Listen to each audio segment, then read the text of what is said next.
Every religion has certain places where people believe the human world comes closest to the unseen world. These sacred sites allowed people to seek guidance, make offerings, and feel the presence of divine powers.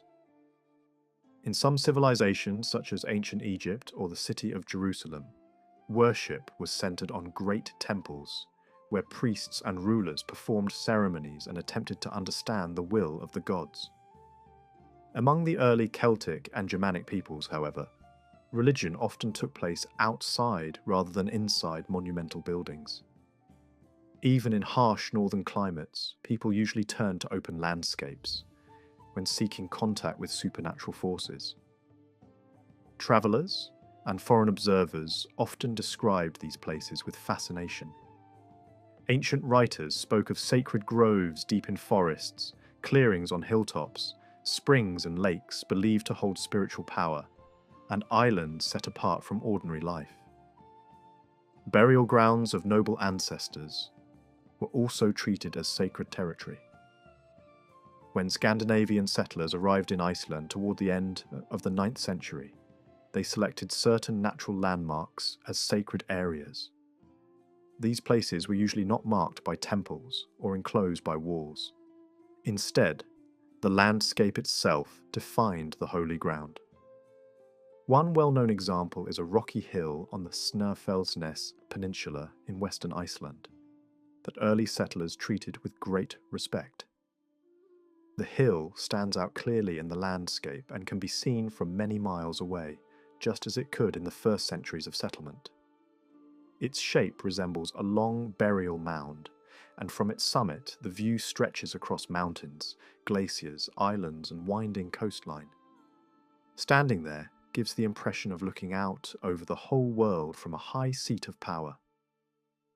Early settlers believed the hill must be kept free from pollution and violence. No bloodshed was permitted there, and both humans and animals were thought to be safe on its slopes. Tradition also held that those connected with the first settlers would pass into the hill after death, suggesting that it was imagined as a doorway into another realm. From one direction, the rocky formation even appears to resemble a house with an entrance, strengthening the idea that the dead might dwell within it. Another important sacred place in Iceland was the site chosen for the National Assembly, where laws were recited and disputes settled.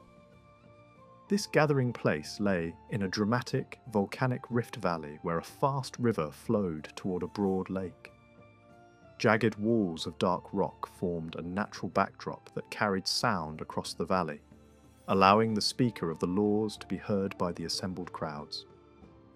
Each summer, landowners and their followers travelled there from across the island and lived for several weeks in temporary shelters built from turf and stone. The location was practical as well as impressive. It could be reached from the main settled districts within a reasonable journey. There was pasture for horses, and fresh water was available. The river was even redirected to improve the supply. No temples have been found at the site, and none are mentioned in early descriptions. Nevertheless, the assembly place was considered sacred because law and divine authority were believed to be closely connected. The gathering began on the day associated with the thunder god. Sacrificial feasts were held, and weapons were supposed to be set aside while the assembly was in session. It was at this very place that the decision was made to adopt Christianity as the religion of Iceland. The site remained important for centuries and is still visited today as a place of national memory. These Icelandic examples show how sacred ground could be established in a new land without ancient monuments or ancestral graves. Elsewhere in Northern Europe, many holy places had already been used, for centuries before written history began. Burial mounds and ritual sites from the Bronze Age and even earlier periods were often reused by later communities. In Iceland, where there were no earlier inhabitants to mark out sacred territory, settlers chose locations that seemed naturally suited for religious meaning. Dramatic landscapes, wide views, and striking natural features helped create the sense that these places stood apart from ordinary life. Early Germanic peoples are often described as worshipping without temples or statues. Instead of enclosing their gods within walls, they honoured unseen powers in forests and sacred groves.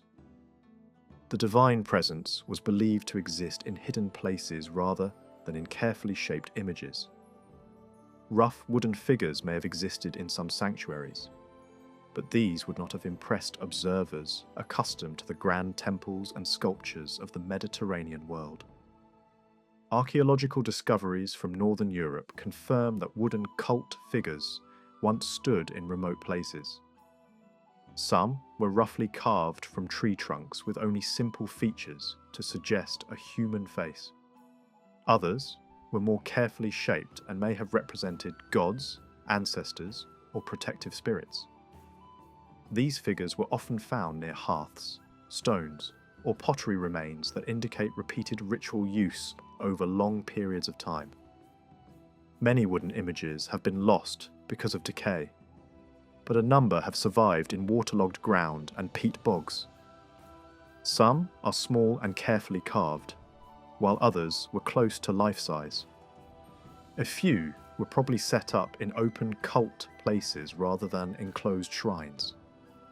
Pilgrims sometimes left carved figures as offerings at sacred springs believed to have healing power.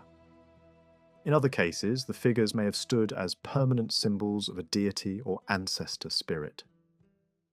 The variety of styles and forms suggests that different communities maintained their own traditions of sacred imagery. A detailed description of such practices comes from an observer who encountered northern traders along a great river in Eastern Europe.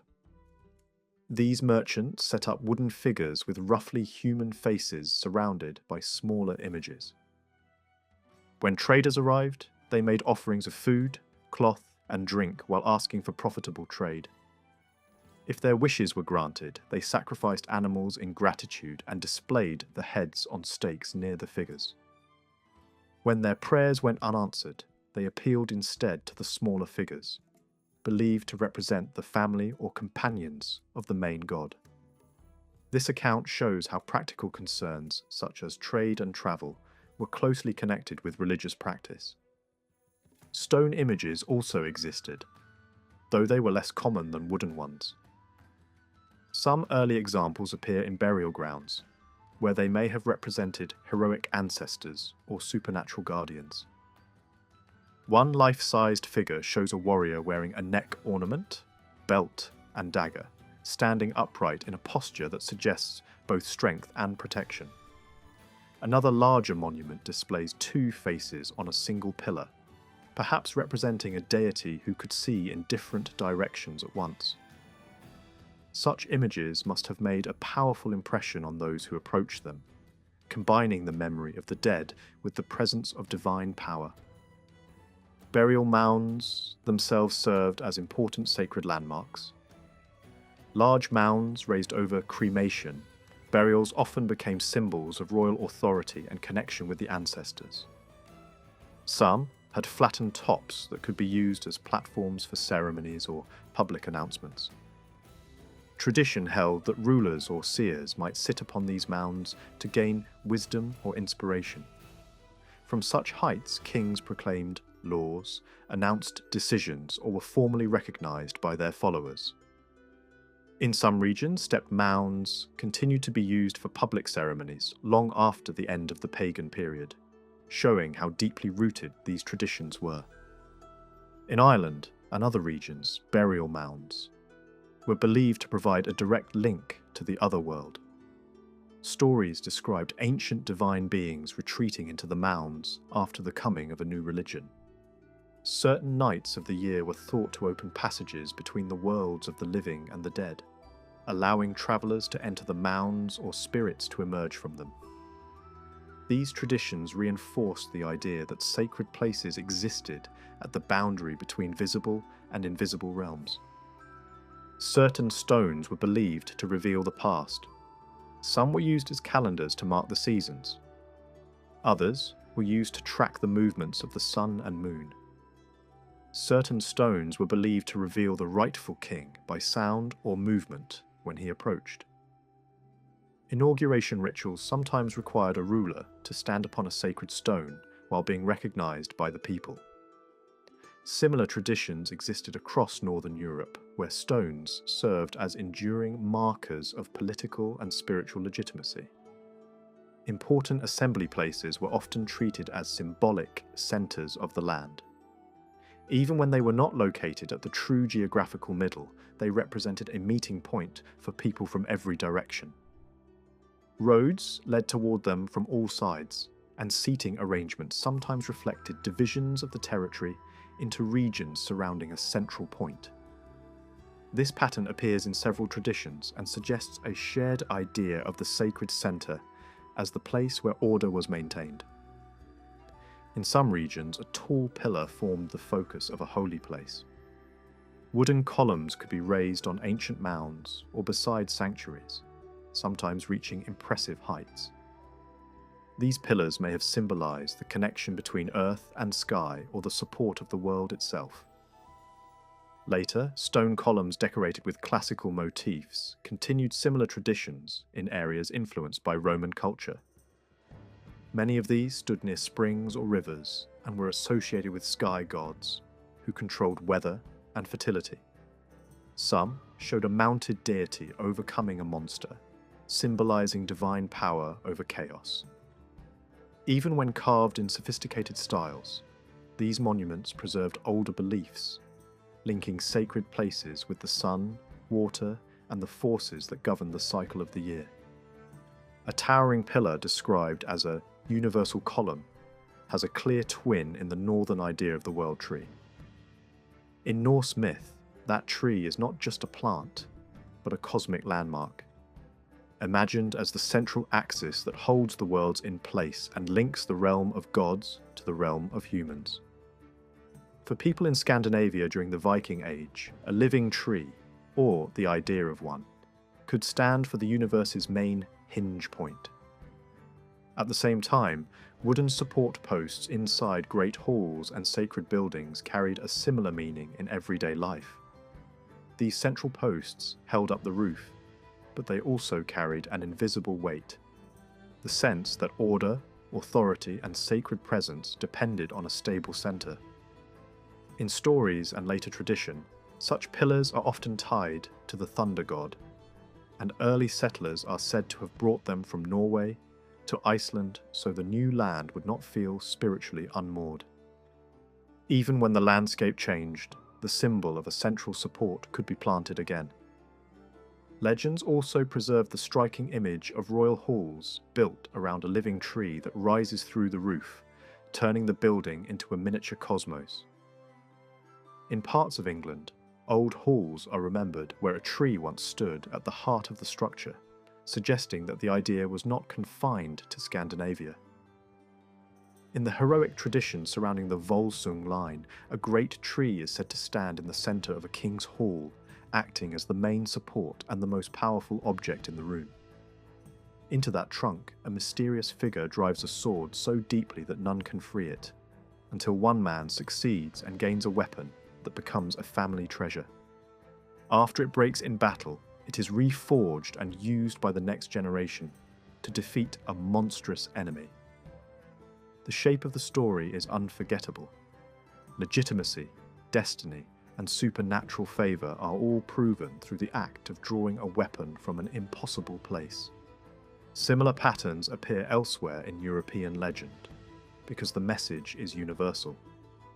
A rightful ruler is not recognised by speeches alone, but by a sign that seems to come from beyond ordinary human strength. In the Norse poetic imagination, the world tree's trunk marks the centre of existence, and its branches stretch across all lands. Beneath it lies a place of gathering, where divine powers meet to shape fate and maintain order. The worlds are pictured as arranged around that central tree, much like a kingdom arranged around a ceremonial heartland.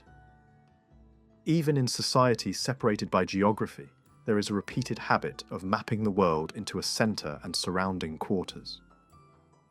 The symbol expresses something practical as well as spiritual. people organize space, law, and identity around a recognized middle point. Iceland itself, with few large trees, could not have produced the tree symbol from its own forests. But in regions of dense oak woodland across northern Europe, a massive tree as the universe's spine feels almost inevitable. A great trunk rising from the earth offers a natural picture of connection between levels of reality. Roots hidden in darkness, a strong middle standing in daylight, and branches reaching into the sky. Across northern Europe, holy ground often included a grove or sacred wood. Such places were not chosen at random. A grove could be treated as ancient, authoritative space, bound up with ancestry, fear, and the memory of origins. Accounts from the early medieval period describe sacrifices performed in famous sanctuaries, where trees played a central role, and they speak of offerings displayed in ways meant to be seen. Earlier, Roman-era observers also described tribal assemblies that began with ritual killing, staged in a grove believed to be older than memory itself. These groves were not simply outdoor temples, they were imagined as places where the community began, where the highest god dwelled, and where creation itself was somehow closest at hand. While sky gods are often linked to such places, the sacred wood was not reserved for one kind of deity. Female powers associated with earth, fertility, and the sea also had their sanctuaries in wooded places, sometimes near the coast, sometimes on islands, sometimes at the edge of marshland. The language of Celtic sanctuary names points in the same direction. Many names include a term meaning a sacred clearing open to the sky, a deliberate opening in the trees that creates a natural room for ritual. Some of these clearings became meeting places for councils, law, and public decision-making. Others formed around springs, thermal waters, or river sources where the landscape itself felt alive. When invading armies or missionaries aimed to break older religions, the cutting down of sacred trees appears again and again, not because a tree is merely wood, but because the tree stood as the visible heart of a spiritual system. The destruction was meant to prove that the old centre could be toppled. Yet stories also preserve memories of inauguration trees tied to kingship. At certain ceremonial sites, an ancient tree was treated as part of the sacred equipment of power, a living marker of the centre where authority was confirmed. As a symbolic middle of the world, the holy place was connected to creation stories and to the idea of access. It was seen as a point where messages could travel more easily between human beings and invisible powers. This belief could attach itself to valuable resources as well. If a location provided salt, healing water, or unusual natural abundance, it was easy to imagine that divine favour was concentrated there. When rival groups fought for such a place, the struggle was not only economic. Whoever held the sacred resource could claim the blessing that came with it, and victory could be sealed by lavish offerings meant to secure the gods' goodwill. Communication at these sites was imagined in two directions: upward into the sky and downward into the depths. Lightning striking an oak offered a dramatic image of divine force descending as fire, sudden and terrifying.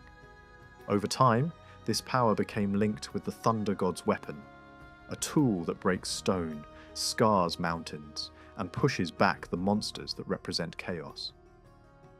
The rising sun adds another layer to the same idea. A pillar or sacred marker aligned with sunrise ties earth to heaven and turns the daily path of the sun into a calendar of renewal. The passing seasons, the return of growth, and the arrival of harvest could all be read as signs that cosmic order continues. That is why later monuments sometimes display symbols of months, seasons, and cyclical time.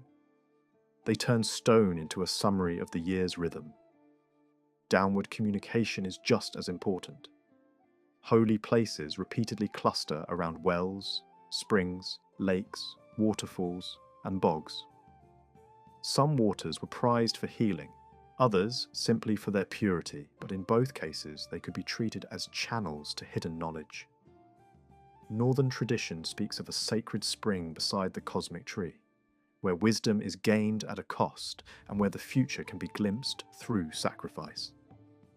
Irish tradition preserves a similar picture of a well that feeds rivers, associated with inspiration, mysterious signs on the water, and the transfer of special gifts through sacred animals. Across Celtic lands, sanctuaries at lake shores and river sources collected offerings thrown into water, as if the depths could carry gifts to powers living beneath. The ground itself could become a doorway. Crevices, caves, and deep fissures were treated as openings into another realm. In parts of Ireland, an island pilgrimage site became famous as an entrance to the underworld in local memory.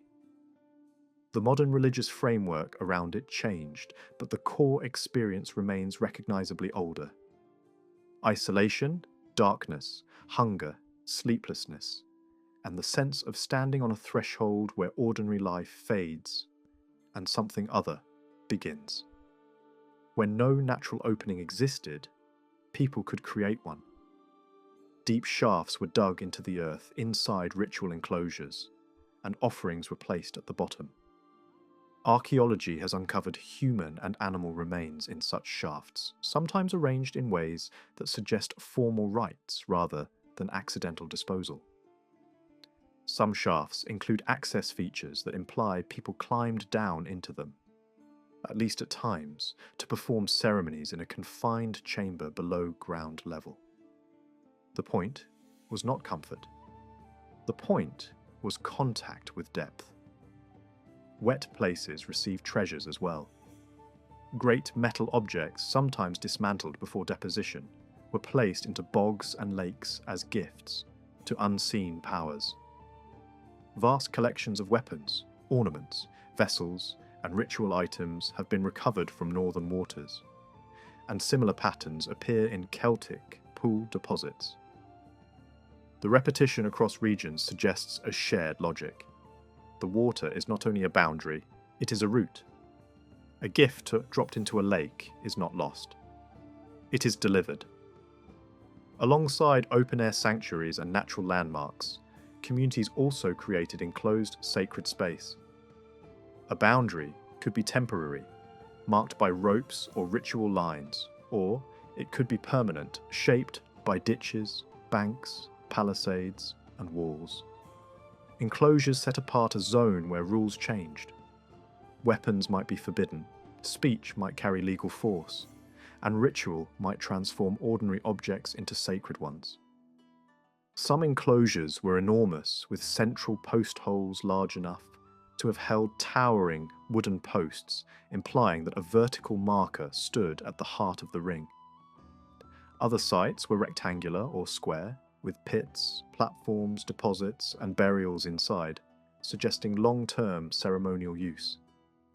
In some cases, a prominent stone marker was deliberately toppled and moved, hinting at dramatic changes in ritual practice or power. In many places, the Roman period introduced more elaborate buildings within older sacred areas. Timber structures were replaced or supplemented by stone temples designed to impress visitors. Walls with gates formalized the boundary, and donor-funded construction turned healing sanctuaries into public statements of gratitude and status. In parts of southern France, even before Roman conquest, sanctuaries already displayed ambitious stone carving under Mediterranean influence. Some included porticos supported by pillars, painted decoration, and an unsettling focus on severed heads, displayed in niches or nailed to stakes. These sanctuaries combined realistic human figures with fierce creatures that seemed to embody devouring death. The message is consistent. The holy place is where life, power, and mortality confront each other directly. Later, temple complexes in Gaul and Britain often aimed at attracting pilgrims, including high-status visitors. Natural beauty and wide views remained part of their appeal, just as older hilltop or spring sites had drawn people for centuries. Healing became an explicit function at many of these shrines. Offerings included models of body parts, small human figures showing illness, and inscriptions expressing thanks.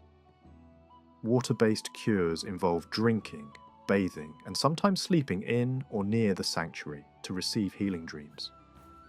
At certain river sources, wooden votive figures were deposited in large numbers, carefully arranged, as if the entire community took part in a major dedication event. Some sacred places pushed engineering to the limit in order to enclose a powerful natural feature. Hot springs could be roofed over and framed in stone so that pilgrims approached the rising steam like a stage set for the divine. Rich gifts thrown into the water accumulated over time, including jewelry and coins, along with lead tablets bearing personal pleas and curses. These texts show the sanctuary's role in everyday conflict. The holy place was not only for gratitude, it was also for asking the gods to punish thieves and betrayals. Elsewhere, temples were designed around enormous standing stones, allowing the prehistoric monument to remain physically present inside the new architecture. The old power was not removed, it was absorbed.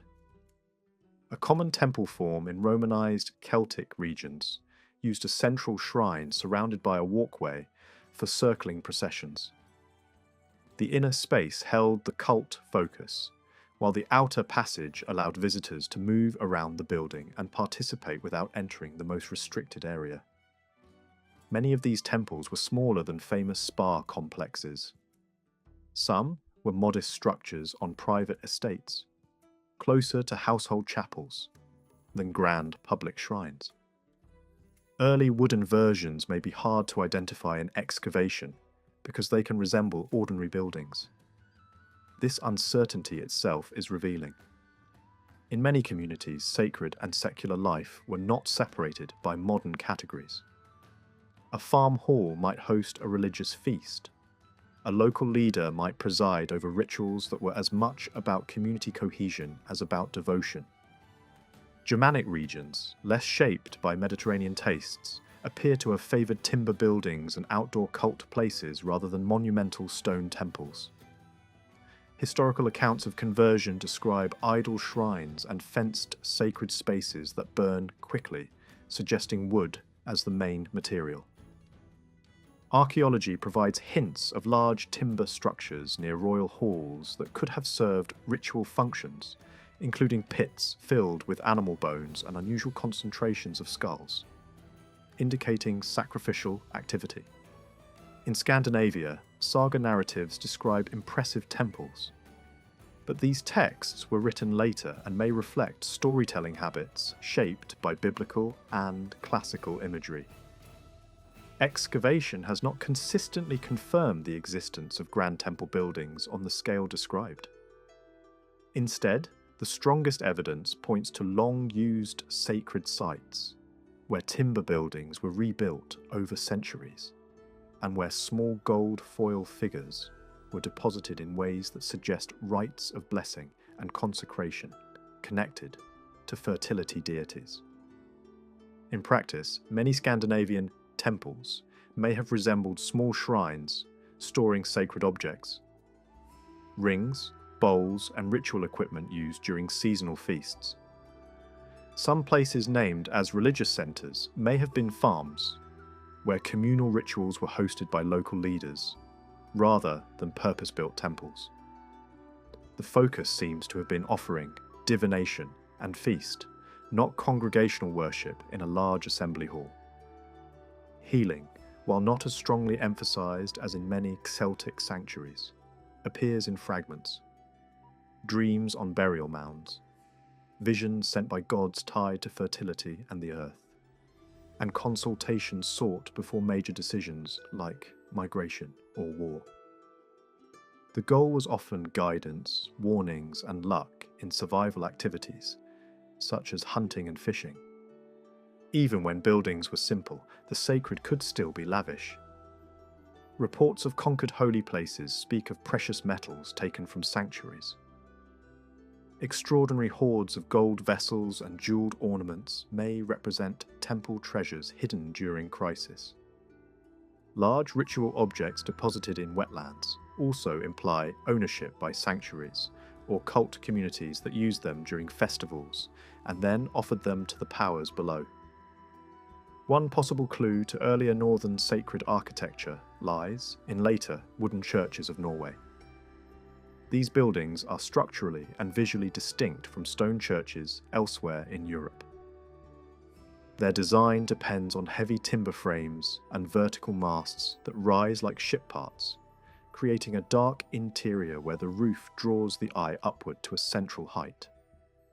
Some include an outer passage around the building, used for clockwise movement, for leaving weapons outside, and for conducting public business. Their carvings can be fierce and strange, filled with dragon forms and grim faces that feel closer to older myth than to gentle Christian imagery. The construction techniques echo shipbuilding, with joints and bracing that recall Viking vessels. Whatever their later religious function, the architecture naturally produces a sense of a sacred centre with layered heights, an image that fits easily beside the old idea of a universe arranged around a central axis. Across Celtic and Germanic lands, sacred buildings and sacred landscapes developed along different paths, depending on contact with outside cultures, local materials, and social needs. Yet the underlying purpose remains consistent. A holy place housed divine images or sacred objects, offered a setting for private offerings and the search for hidden knowledge, and provided a recognized center for law and authority. Processional movement around a shrine allowed participation without violating the inner boundary. Walls or fences guarded both treasure and sanctity. Communal feasts and major rituals often remained outdoors or took place in large halls, suited to hosting gatherings. The sacred was not isolated from public life. It was embedded in it. These centers helped communities imagine order rising from chaos, maintained through repeated ritual, sacrifice, and the belief that contact with the unseen was possible at certain charged points in the world. Across the sacred landscapes of Celtic, Germanic, and Scandinavian societies, ritual was not an occasional performance but a recurring effort to keep the connection with unseen powers alive. The most important setting for this contact was often the communal feast. Drink was dedicated to the gods. Food was prepared in their honor, and a shared meal became a public act of loyalty to the sacred order. Animals were slaughtered as part of the gathering, and the meat and drink were understood as something that humans and divine powers symbolically shared. Beyond livestock, offerings could include goods taken in war, prized animals singled out as sacred, a portion of the harvest, or simple gifts of food and drink set aside as a sign of respect. Sometimes sacrifices took place privately, during personal vows, journeys, emergencies, or moments of danger. Yet the repeating communal feast stood at the center, because it renewed the relationship between a community and the forces it believed, shaped fortune, weather, fertility, and survival. Sacrifice in this world often worked like an exchange. A gift was offered with an expectation of help in return. Not always as crude bargaining, but as a recognized pattern of obligation between worshipper and God. Northern traders living far from home, for example, are described making offerings to simple wooden images set up outside their dwellings, hoping for luck that would bring successful trade. Other travelers, facing hazardous river routes toward the great markets of the south, are portrayed stopping at a well-known point along the journey to make a small Thanksgiving sacrifice before continuing. In that case, the offering was made beside a massive oak, treated as the sacred focus even though no temple or statue stood there. The choice of an oak as the ritual center fits a widespread northern habit of linking great trees to divine protection, especially for travellers and those moving through dangerous territory. In many accounts, another recurring detail appears. The gods are consulted when selecting what will be offered. Lots are drawn, choices are made by chance, and the outcome is accepted as the divine decision. The victim is not merely chosen by humans. The act of choosing is itself placed under sacred authority. Descriptions of early market towns in the north also present the same pairing of feasting and sacrifice. A household might slaughter an ox, ram, goat, or pig, then display the animal outside as a visible sign that an offering had been made. Public display mattered. It announced devotion to neighbours, signalled participation in the shared religion, and tied the household to a larger sacred economy of honour and obligation. The feast that followed was not only about eating, it was about showing that the gods had been acknowledged, and that the community remained in good standing. While urgent events could trigger special offerings, regular festivals drew entire communities into a predictable, seasonal rhythm. The structure of these festivals likely existed long before formal calendars, were carved into metal or written down because farming and herding demanded reliable markers.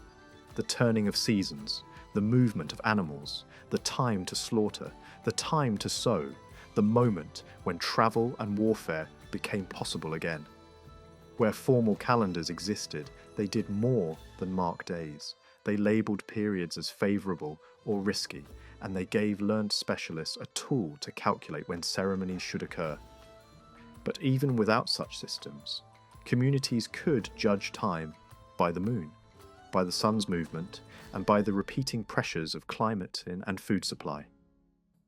In many northern traditions, the half-year became the basic unit. Summer and winter were treated as paired opposites, each with its own opening rites.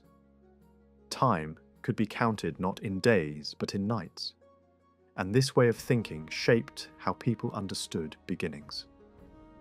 The night could be seen as the doorway into the day, and the evening could be treated as the true start of a festival. This approach is not unique to Northern Europe, but it appears strongly there, and it suits societies that measure life by darkness and light, travel and confinement, growth and scarcity. In Iceland, the seasonal system was so strict that it created a practical problem.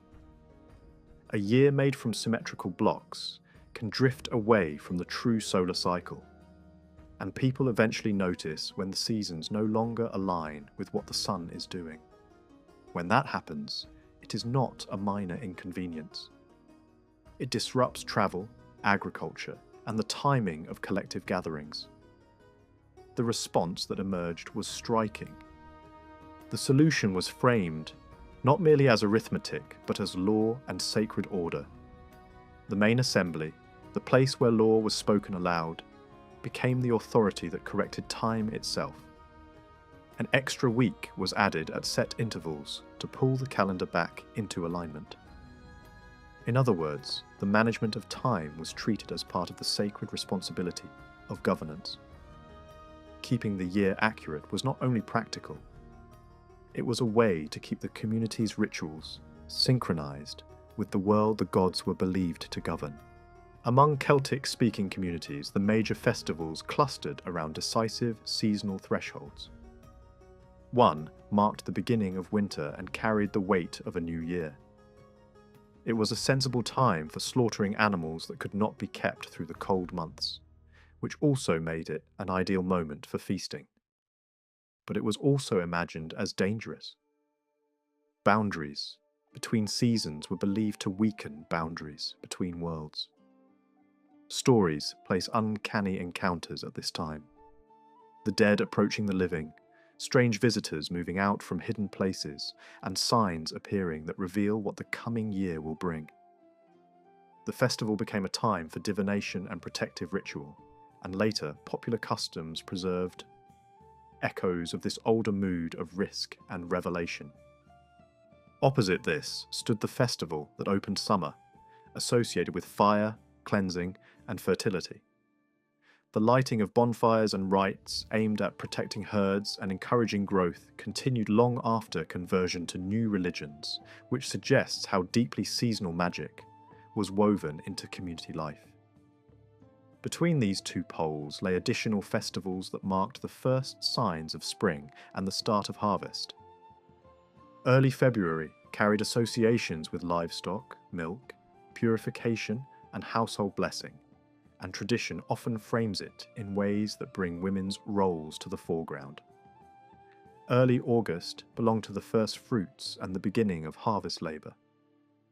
Even in recent centuries, people in parts of Ireland preserved the old pattern by travelling to wells and hilltops, holding fairs, celebrating in public, and performing small rites for luck and protection.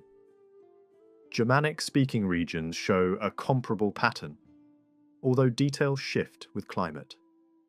The start of winter was not always a single day, but could be a stretch of nights in late autumn, treated as a feasting period rather than a sharply fixed date. Spring likewise began with a recognised opening of summer. In the Viking Age, this moment mattered because it launched the season of voyages, raids, trading journeys, and expeditions after months of winter confinement. Midwinter brought its own major celebration at the darkest time of year, later absorbed into Christian seasonal life. Northern observers repeatedly noticed the same emphasis. The farther north people live, the more the calendar is shaped by the battle between light and darkness. In the far north, the return of the sun itself could be treated as the central miracle worth celebrating. Feasts also carried political weight. Generosity at a feast built reputation, reinforced loyalty, and displayed a leader's power to provide. Ancient accounts describe chiefs creating enormous feasting spaces and serving food and drink for days to anyone who came, turning the feast into a demonstration of wealth and authority. This was not the same as inviting a small circle of guests into a hall. It describes a community-wide event, closer to a public institution. Some large ritual enclosures discovered by archaeologists may fit this use.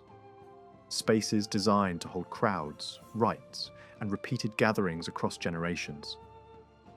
In heroic traditions across northwestern Europe, lavish hospitality becomes a moral measure of good rulership. But the sacrificial feast has a distinct character. The food and drink are not only for humans. They are part of a shared religious act intended to secure good seasons, victory, and survival. The feast could last several days and include contests and games, but the core remained simple. People ate and drank together under the sign of the gods. Accounts also suggest that once such a rite began, the space might be closed to outsiders. A traveller arriving during an autumn sacrifice could find doors barred and be refused entry, not necessarily because of personal hostility, but because the hall had been set apart as sacred and protected from contamination. The ritual created a boundary, and the community defended it. Drinking was not an accessory to the feast. It was one of its most formal and meaningful elements. Across Celtic lands, rich graves preserve the evidence. Jugs, flagons, horns, and drinking sets appear again and again, suggesting that the feast was imagined as continuing beyond death. Some vessels were imported and spectacular, but many were created by local craftsmen who filled them with images of animals, masks, and other worldly beings. The decoration hints at a world view in which the act of pouring and drinking was surrounded by mythic presence. Huge horns in graves, paired sets of serving vessels, and traces of fermented drink all point to ceremony, rather than casual consumption. Literature remembers this world with exaggeration that still reveals the underlying value.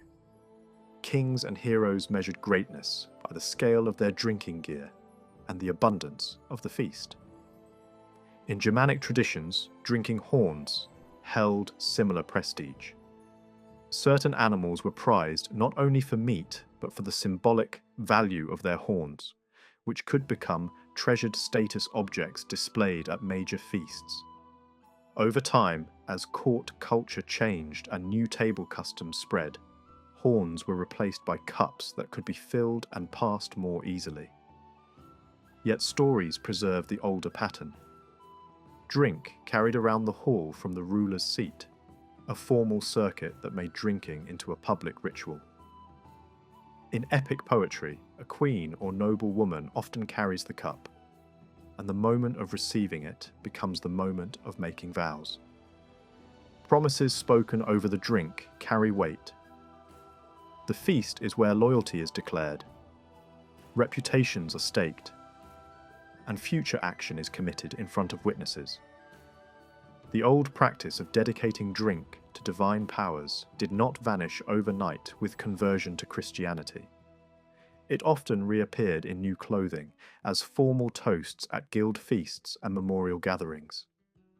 The pattern remained recognizable: a small set of major toasts, spoken in order, led by a presiding figure who blesses the drink before it moves around the room. In earlier pagan settings, toasts were directed to major gods associated with victory, peace, fertility, and good seasons, and another toast honoured dead ancestors. The structure reveals what the feast was meant to secure: power and protection, stability and plenty, and the continuing presence of the dead within the community's identity.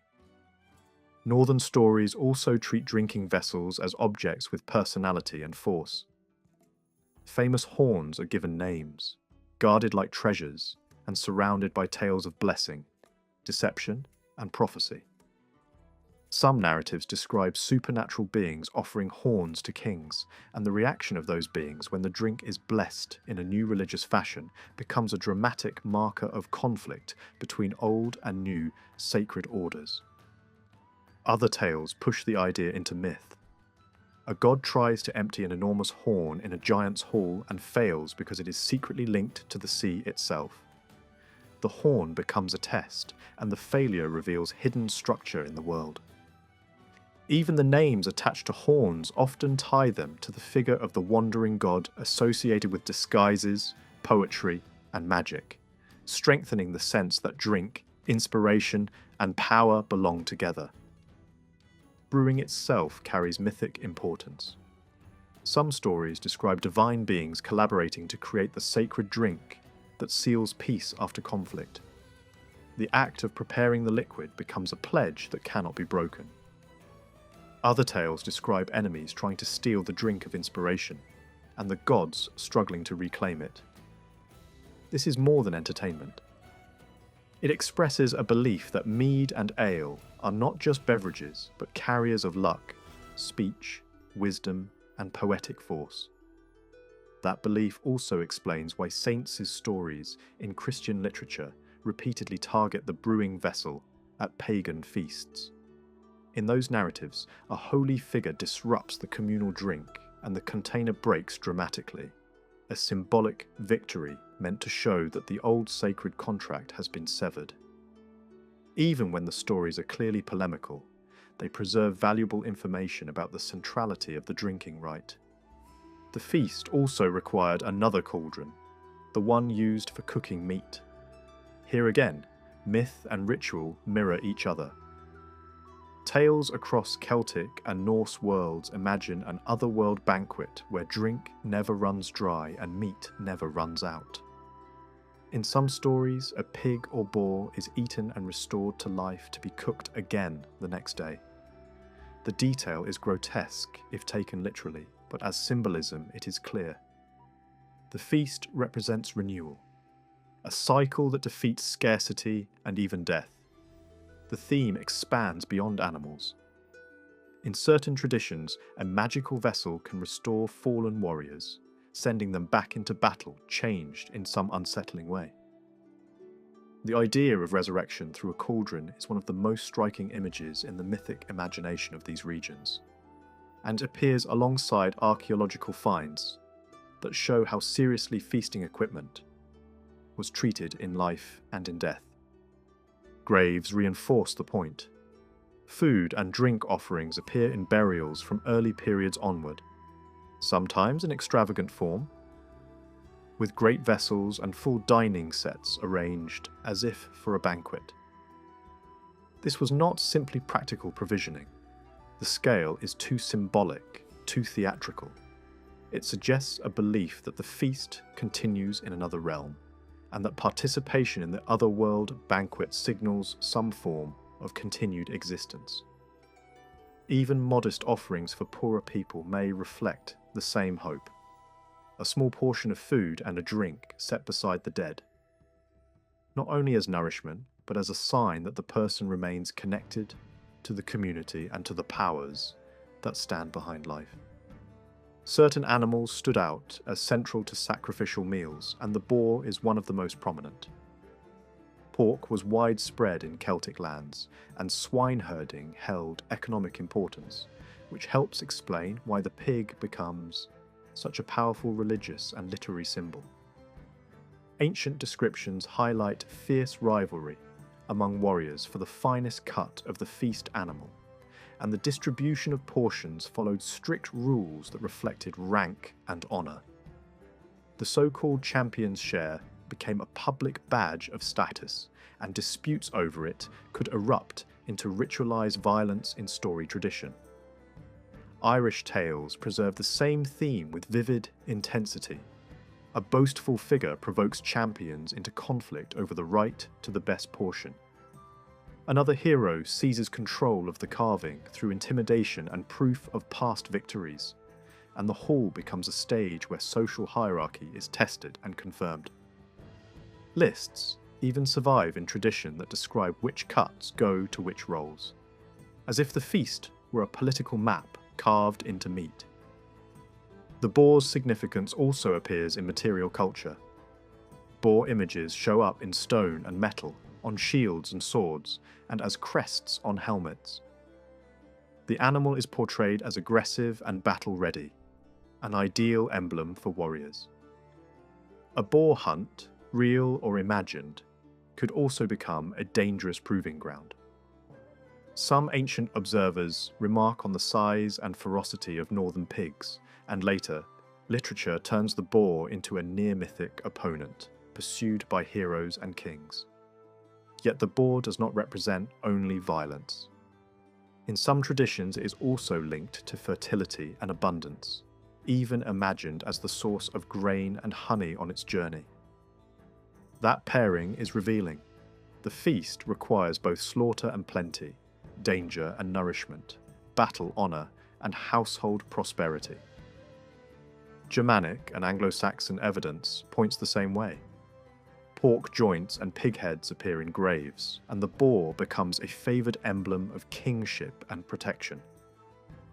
Helmet decorations shaped like boars are found in high-status burials, and poetry describes the boar emblem as a guardian that watches over a warrior's life. The boar also lends its name to a battle formation that pushes forward like an animal's head, turning the symbol into a tactical image. Across regions, the message remains consistent. The feast animal is not merely food, it is a sign that binds war, social order, seasonal survival, and sacred exchange into a single ritual event. At great ritual feasts in Northern Europe, the moment when a drinking horn was passed from hand to hand could carry deep meaning. A man who received the horn might speak a solemn promise before drinking, binding himself publicly to a future action. Such vows were not taken lightly. They were spoken in the presence of witnesses and under the gaze of the gods, turning a personal pledge into a sacred obligation. Some traditions also describe vows made with a hand laid upon a sacrificial animal, most often a boar brought into the hall for the ceremony. The animal stood as a living symbol of divine power, and touching it gave the oath a force that ordinary words could not carry. The boar used in these rites belonged to the sacred herd maintained for ritual purposes, and its sacrifice was connected with attempts to learn hidden truths. The animal was especially associated with the fertility god Freya, and the image of a golden boar appears in myth as a treasure of the divine world, shining with such brilliance that it could light the darkness of night and travel freely through air and sea.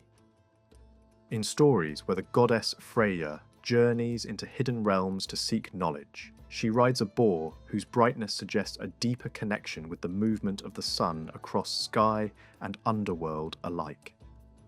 A hero who accompanied her in this form learned the names of his ancestors, and afterward drank a special ale connected with memory and lineage. Through such traditions, the boar becomes linked not only with sacrifice and fertility, but also with remembrance and the honouring of the dead. Long after the old religion faded, the boar continued to appear in winter feasts across northern Europe. In parts of Scandinavia, a pig's head prepared for the midwinter celebration was preserved for weeks and later shared among those who worked the fields and cared for the animals, extending the blessing of the feast into the agricultural year. In England, the presentation of a boar's head formed part of seasonal celebrations for centuries, sometimes introduced with formal ceremony before the meal began. Popular customs preserved the same theme at a simpler level, with contests held over possession of the boar's head before it was eaten. Although it is difficult to prove a direct line of descent from ancient rites, the persistence of these customs shows how strongly the animal remained connected with the midwinter season and the idea of renewal.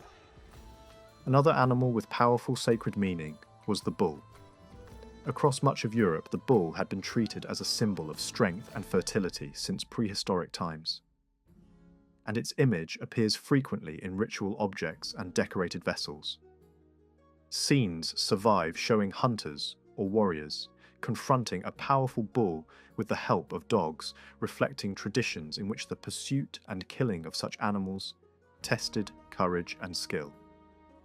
Young men in some societies sought prestige by hunting large wild cattle, capturing them in pits before descending to kill them at close quarters.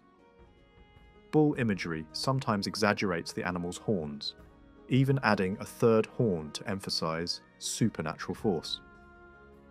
Objects shaped like bullheads occasionally display solar designs on the forehead, suggesting that the animal could be associated with the sun's power as well as with fertility and strength. The sacrifice of a bull could also serve as a means of discovering the future.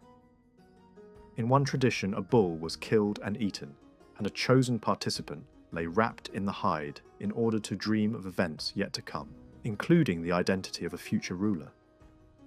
Tales of extraordinary bulls from the otherworld reinforce the animal's importance. Some stories describe mighty bulls reborn from earlier lives, locked in destructive combat, while others tell of supernatural cattle emerging from lakes or from hidden underground dwellings. These animals are often described as white with red markings, colours that may have marked them as creatures belonging partly to another realm. Folklore preserves similar images in which herds appear suddenly from the sea or from mountains, bringing both prosperity and danger. A remarkable tale tells of a bull with an extra horn growing from its forehead, which it used to break ice in winter so the herd could feed. The extra horn suggests a connection with fertility and supernatural power, echoing the triple-horned images seen in ancient art. Sometimes encouraged converts to continue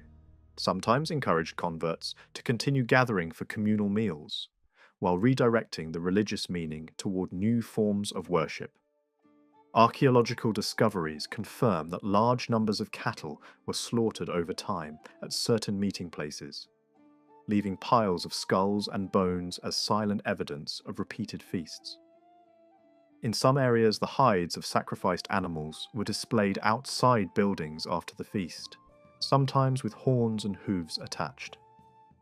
Such displays marked the offering and allowed it to be remembered long after the meat had been eaten. The custom was deeply rooted and continued into historical times, even being adapted into Christian practice when animal hides were presented to churches. Though later religious leaders sometimes objected to these offerings as remnants of older beliefs, the persistence of the practice shows how closely sacrifice and communal identity were linked. Bull sacrifice in the north could be associated with several divine powers. Offerings might be made to a god of thunder and law, especially at major assemblies where oaths were sworn on sacred rings that had been dipped in the blood of the victim. In other cases, bulls were sacrificed in hopes of gaining favour from deities connected with fertility and prosperity. Victorious warriors sometimes offered cattle in thanks for success in combat. Over time, however, the stallion came to rival and often replaced the bull as the strongest symbol of vitality and power. The horse had been a sacred animal in northern Europe for thousands of years. Its speed and endurance made it an obvious symbol of the sun's daily journey and of travel between worlds. Memorial stones show mounted warriors riding toward the land of the dead, guided by their horses. Mythic horses move swiftly through sky and darkness alike, carrying gods and heroes into distant realms. Some traditions held that sacred horses could reveal divine intentions more clearly than human interpreters, and their movements and behaviour were watched for signs of what lay ahead. Horses were linked not only with male warrior gods, but also with powerful female figures who were guardians of fertility and prosperity. These goddesses appear in art riding or accompanied by horses and foals, reinforcing the idea that the animals stood at the meeting point of warfare and fertility. Large images of horses cut into hillsides or carved into monuments demonstrate how strongly the animal's symbolism endured. The white horse became a particularly powerful emblem, its pale colour setting it apart from ordinary animals and linking it with sacred meaning. Although the exact origins of some famous hill figures remain uncertain, both Iron Age and early medieval cultures treated the horse as a sign of divine favour and communal identity. Compared with Celtic regions, horse sacrifice appears to have been more fully developed among Germanic and Scandinavian peoples. Horses occasionally appear in ritual deposits in Celtic areas, but they do not seem to have been a central feature of the sacrificial feast. Literary traditions preserve scattered hints of horse sacrifice, and one late account describes a shocking ceremony connected with the inauguration of a ruler in which a white horse played the central role. Whether such rituals actually took place in later periods is uncertain. Yet parallels exist elsewhere in Europe and Asia that suggest very ancient roots for such symbolism. In Northern Europe, horses were frequently killed at funerals and buried with the dead. Some graves contain complete skeletons, others only selected parts such as heads or teeth. A horse might be placed beside a warrior as part of his equipment for the next world, or buried separately in another part of the cemetery. The variety of practices shows that no single explanation can cover all cases. Sometimes animals appear to have been killed immediately before burial, while in other cases they may have been interred alive. Customs differed from region to region, and similar communities living side by side could follow entirely different traditions. The growing importance of horse sacrifice in later centuries may reflect contact with Eastern peoples, where horse culture was especially strong. At certain ritual sites, the remains of feasts reveal that horses were eaten in large numbers, even though they were rarely consumed in everyday life. Fires were lit near lakes or marshes, animals were slaughtered and cooked, and afterward bones and objects were thrown into the water as offerings. Some deposits include hides and heads arranged as if for display during ceremonies.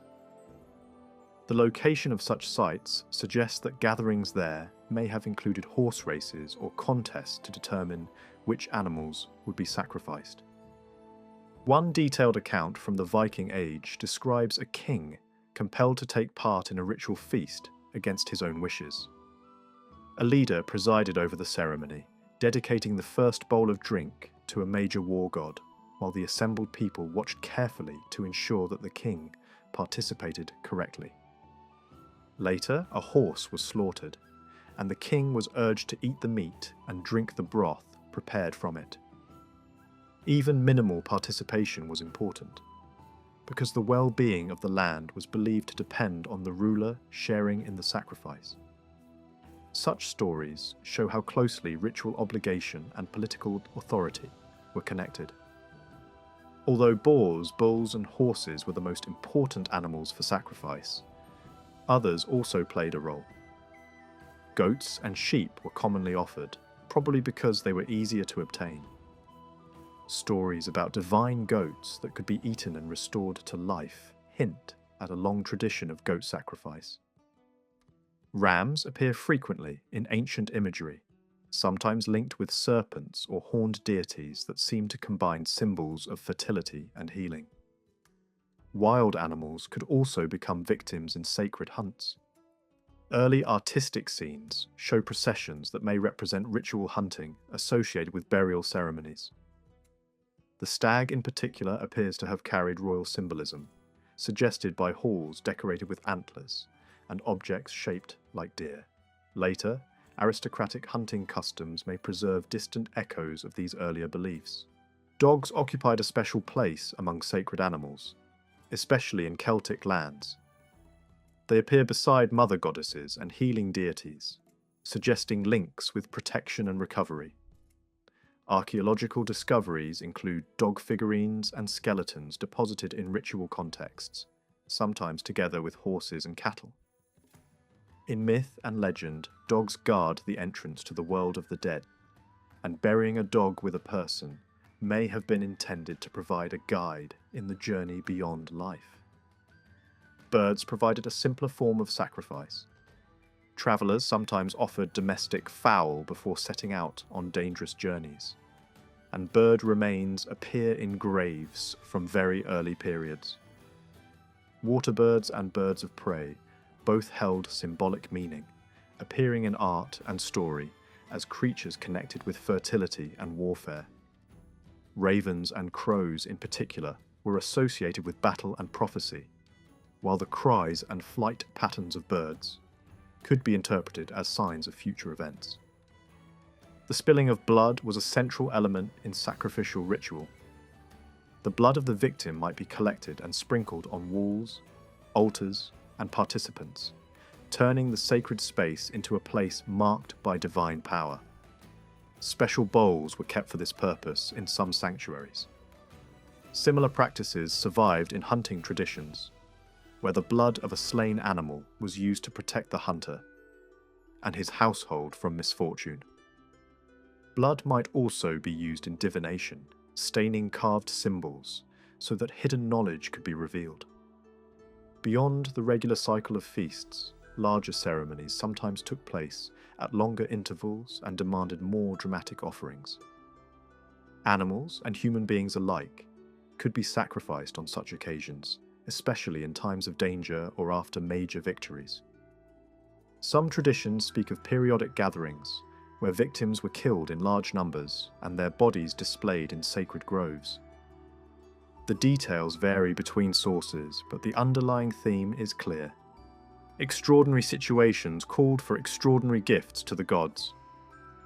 Ancient writers describe battlefields turned into places of sacrifice, where captives were killed and their heads fixed to trees or stakes. Similar descriptions survive of large ritual killings carried out under the direction of priests, who believed that the manner of a victim's death revealed the future. Some accounts describe huge constructions filled with victims and burned, though the exact form of these structures remains uncertain. What is clear is that burning sacrifices did occur, and some victims were condemned by lot to determine the god's will. Those chosen for sacrifice might include criminals, prisoners of war, or slaves. Some traditions hold that wrongdoers were especially suitable victims, because their deaths pleased the gods, while others emphasize the offering of captives taken in battle as thanksgiving for victory. Archaeological discoveries in wetlands provide striking confirmation of these practices. Weapons, armor, and equipment taken from defeated enemies were deliberately damaged and deposited in marshes or lakes, sometimes together with human remains. These deposits appear to represent repeated offerings over many years, combining the spoils of war with the remains of ritual feasts. Human sacrifice also played a role in divination. Observing the death of a victim or examining the body afterward could be believed to reveal the outcome of battles or other future events. Methods of killing varied and might include hanging, stabbing, or drowning. Sometimes victims were chosen by lot so that divine will rather than human judgment would determine their fate.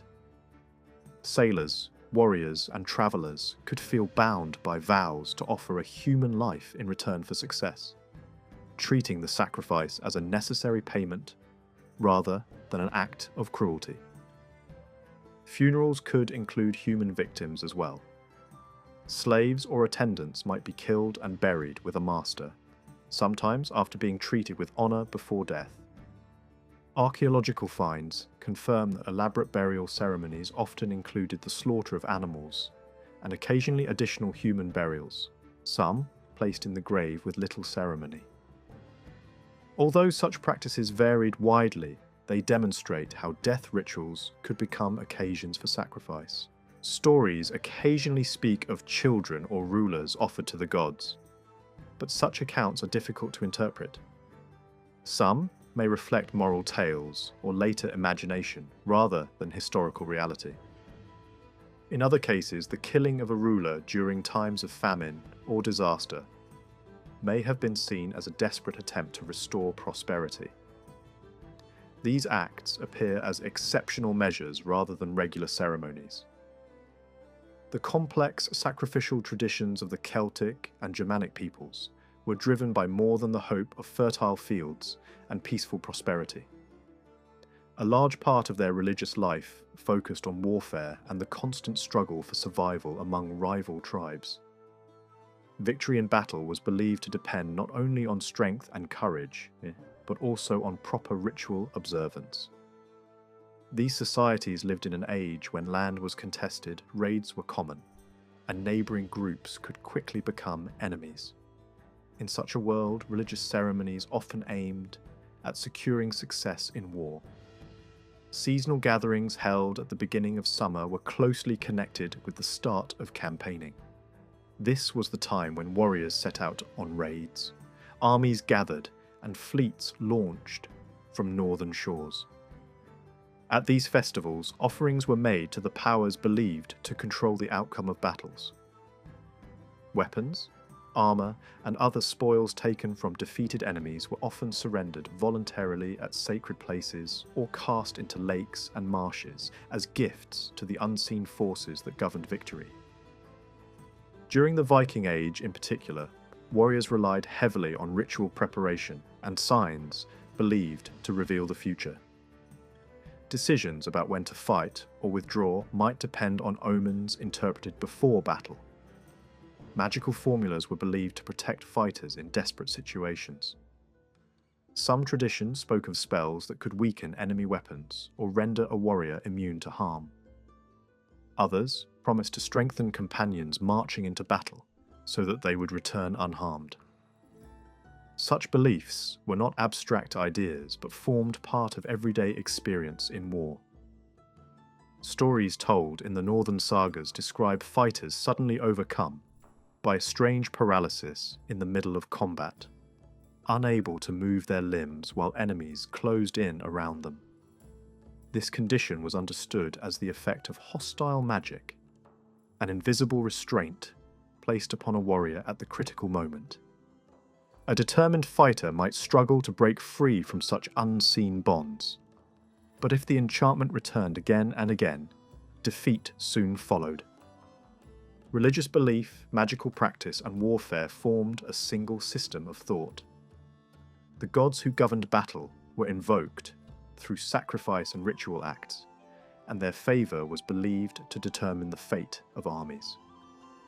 Tales of divine heroes and enchanted weapons preserved in northern literature reflect the importance of this world of belief. Even in places where political power was limited and armies were small, the memory of sacred warfare remained strong. If more early traditions from Northern Europe had survived, the details of these rituals would be better known. Only fragments remain, but they show that warfare shaped religious imagination as deeply as agriculture or seasonal festivals. Archaeological discoveries reveal how strongly warriors depended on supernatural protection. Weapons and armour found in graves and sacred deposits often bear symbols thought to bring luck in battle. Many of these designs continued in use for centuries. They were believed to shield the warrior from danger, call down the favour of higher powers, and strengthen courage at the moment of testing. The animals most frequently sacrificed were also creatures known for their strength and ferocity. The boar, the bull, and the stallion were admired as powerful fighters and were closely connected with battle. Wolves and birds of prey, which fed upon the slain, also appeared as symbols linked with war. The presence of these animals in myth and art reflected the belief that victory belonged to those who shared in their strength and savagery. Memorials raised to fallen leaders and poems describing heroic deaths preserved vivid images of supernatural beings watching over the battlefield. Such figures continue to inspire stories long after the old religion had faded. One of the most striking features of Celtic warfare was the taking of enemy heads. Ancient writers describe warriors cutting off the heads of those they killed and fastening them to their horses or carrying them away as trophies. The heads of important enemies might be preserved carefully and displayed with pride. These practices were not simply acts of cruelty.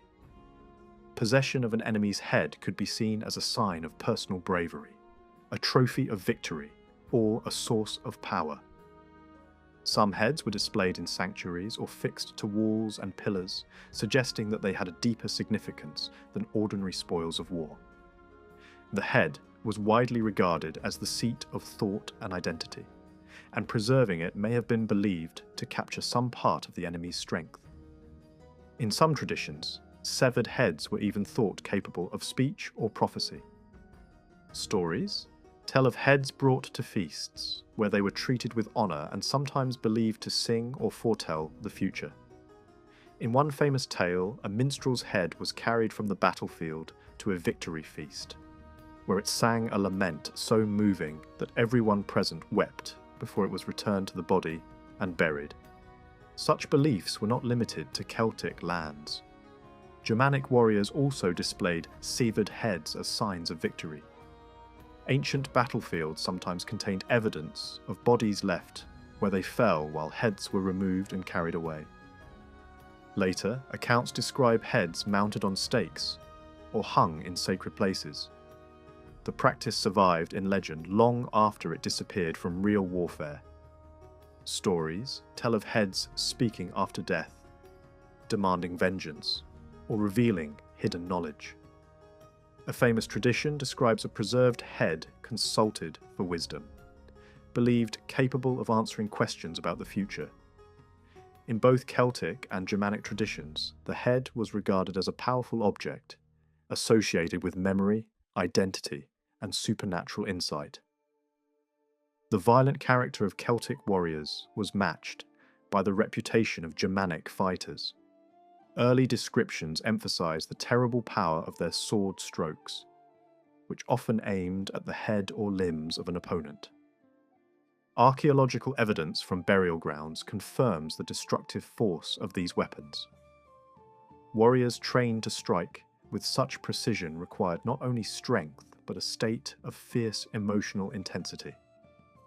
Some accounts describe fighters entering a condition of wild excitement in which fear disappeared and pain seemed unimportant.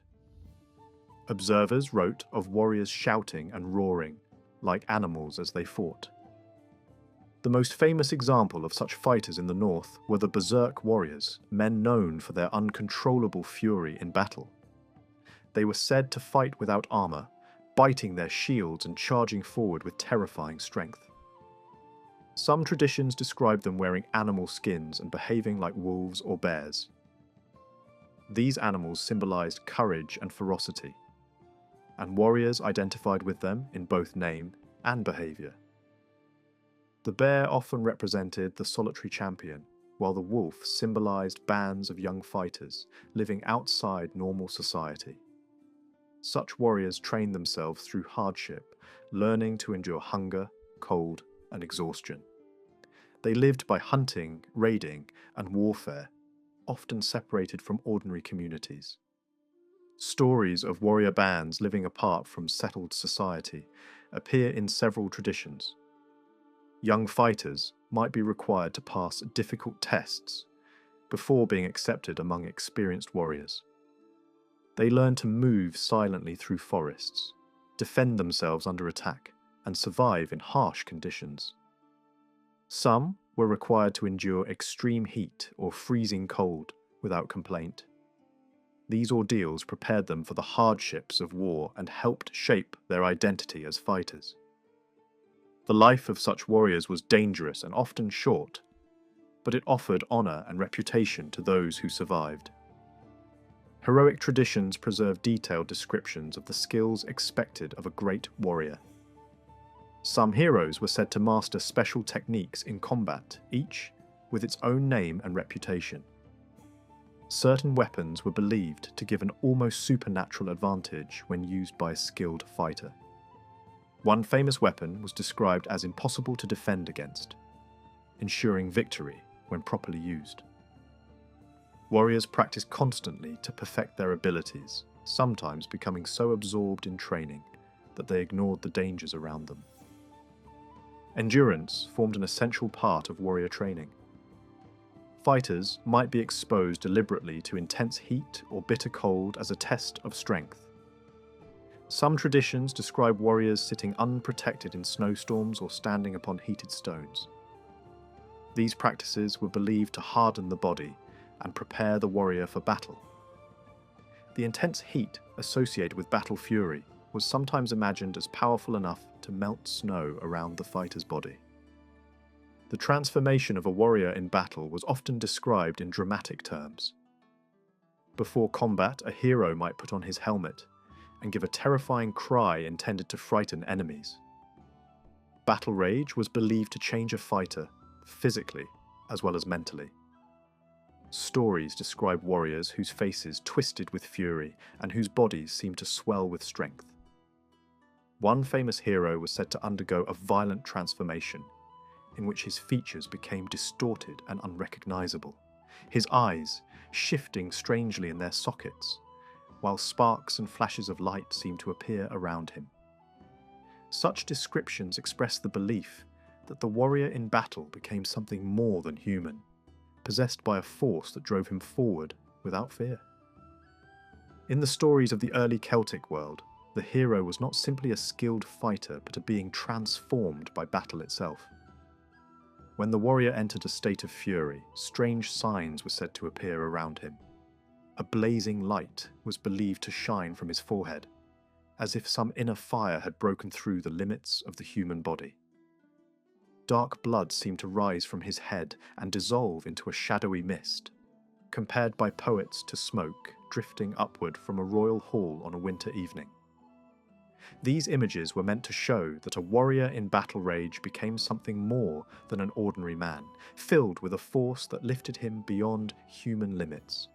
The hero could swell with strength until his body seemed unnaturally large, as though inflated with power. The heat produced by such violent excitement was imagined to be so intense that it had to be cooled. After one early exploit as a young fighter, the warrior had to be plunged into tubs of cold water to calm the burning energy inside him.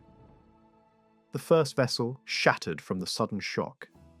The second began to boil, and only the third was able to hold him once the fierce heat of battle had settled into something closer to normal strength. This idea of the transformed warrior may have influenced the art of Iron Age Europe. Some carved faces from that period show twisted features and unnatural expressions that seem to reflect the terrifying appearance of a fighter overcome by battle fury. A metal fitting from northern regions shows a row of faces with uneven eyes, one wide and one narrowed, recalling descriptions of warriors whose bodies and faces were distorted by rage.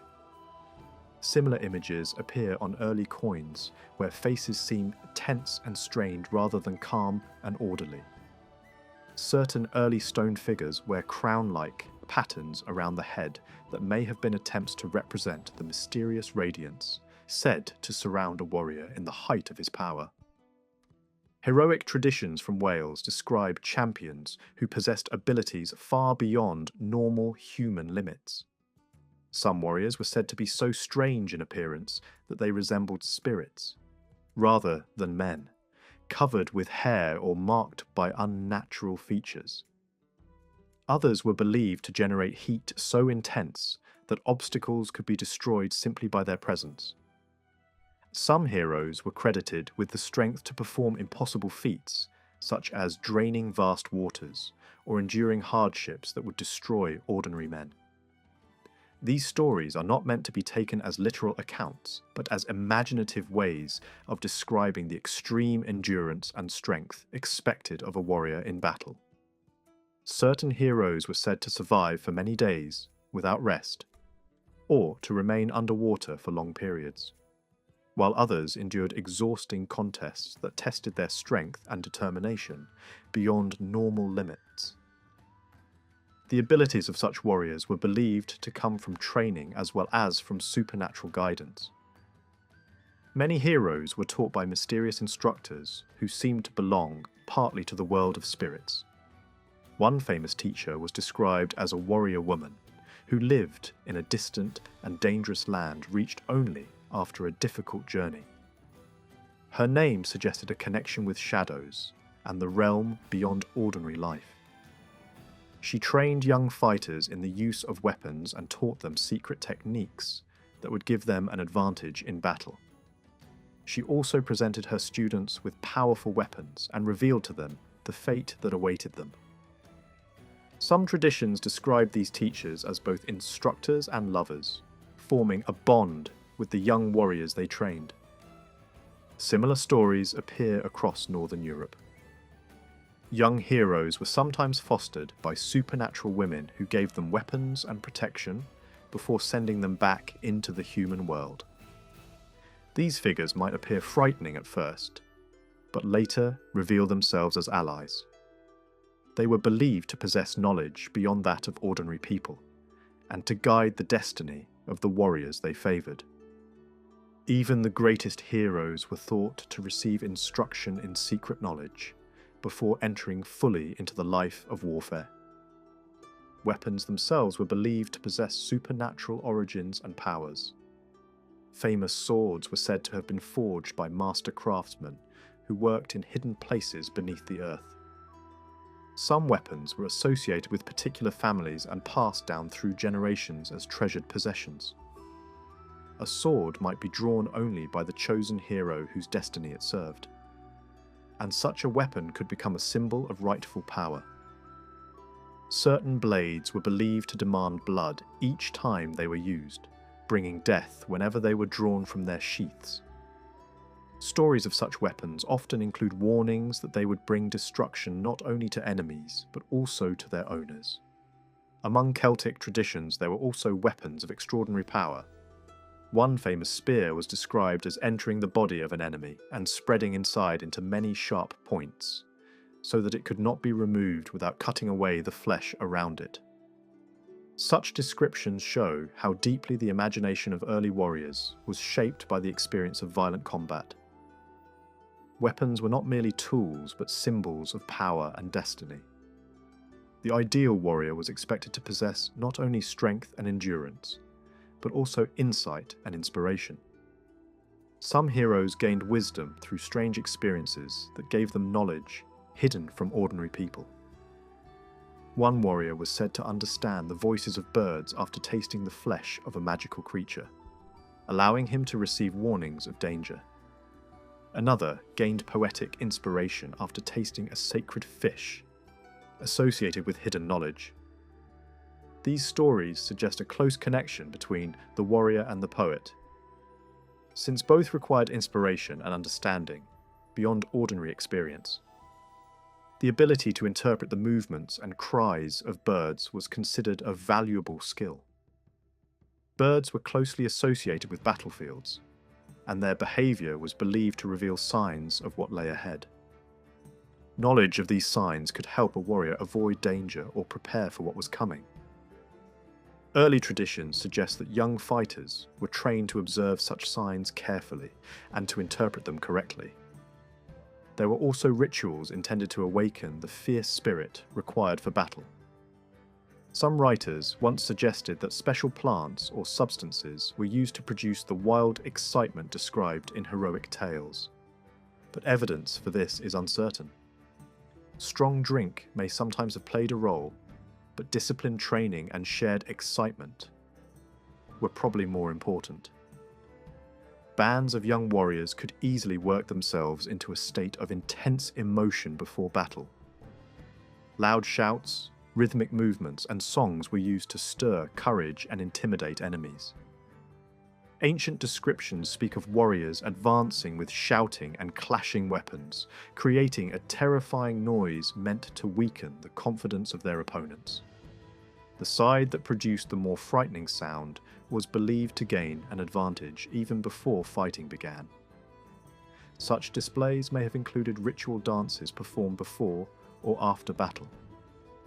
Early metalwork shows figures of armed men in dynamic poses that suggest movement and rhythm. Some appear to be dancing while holding weapons, perhaps as part of ceremonies, connected with warfare or funerals.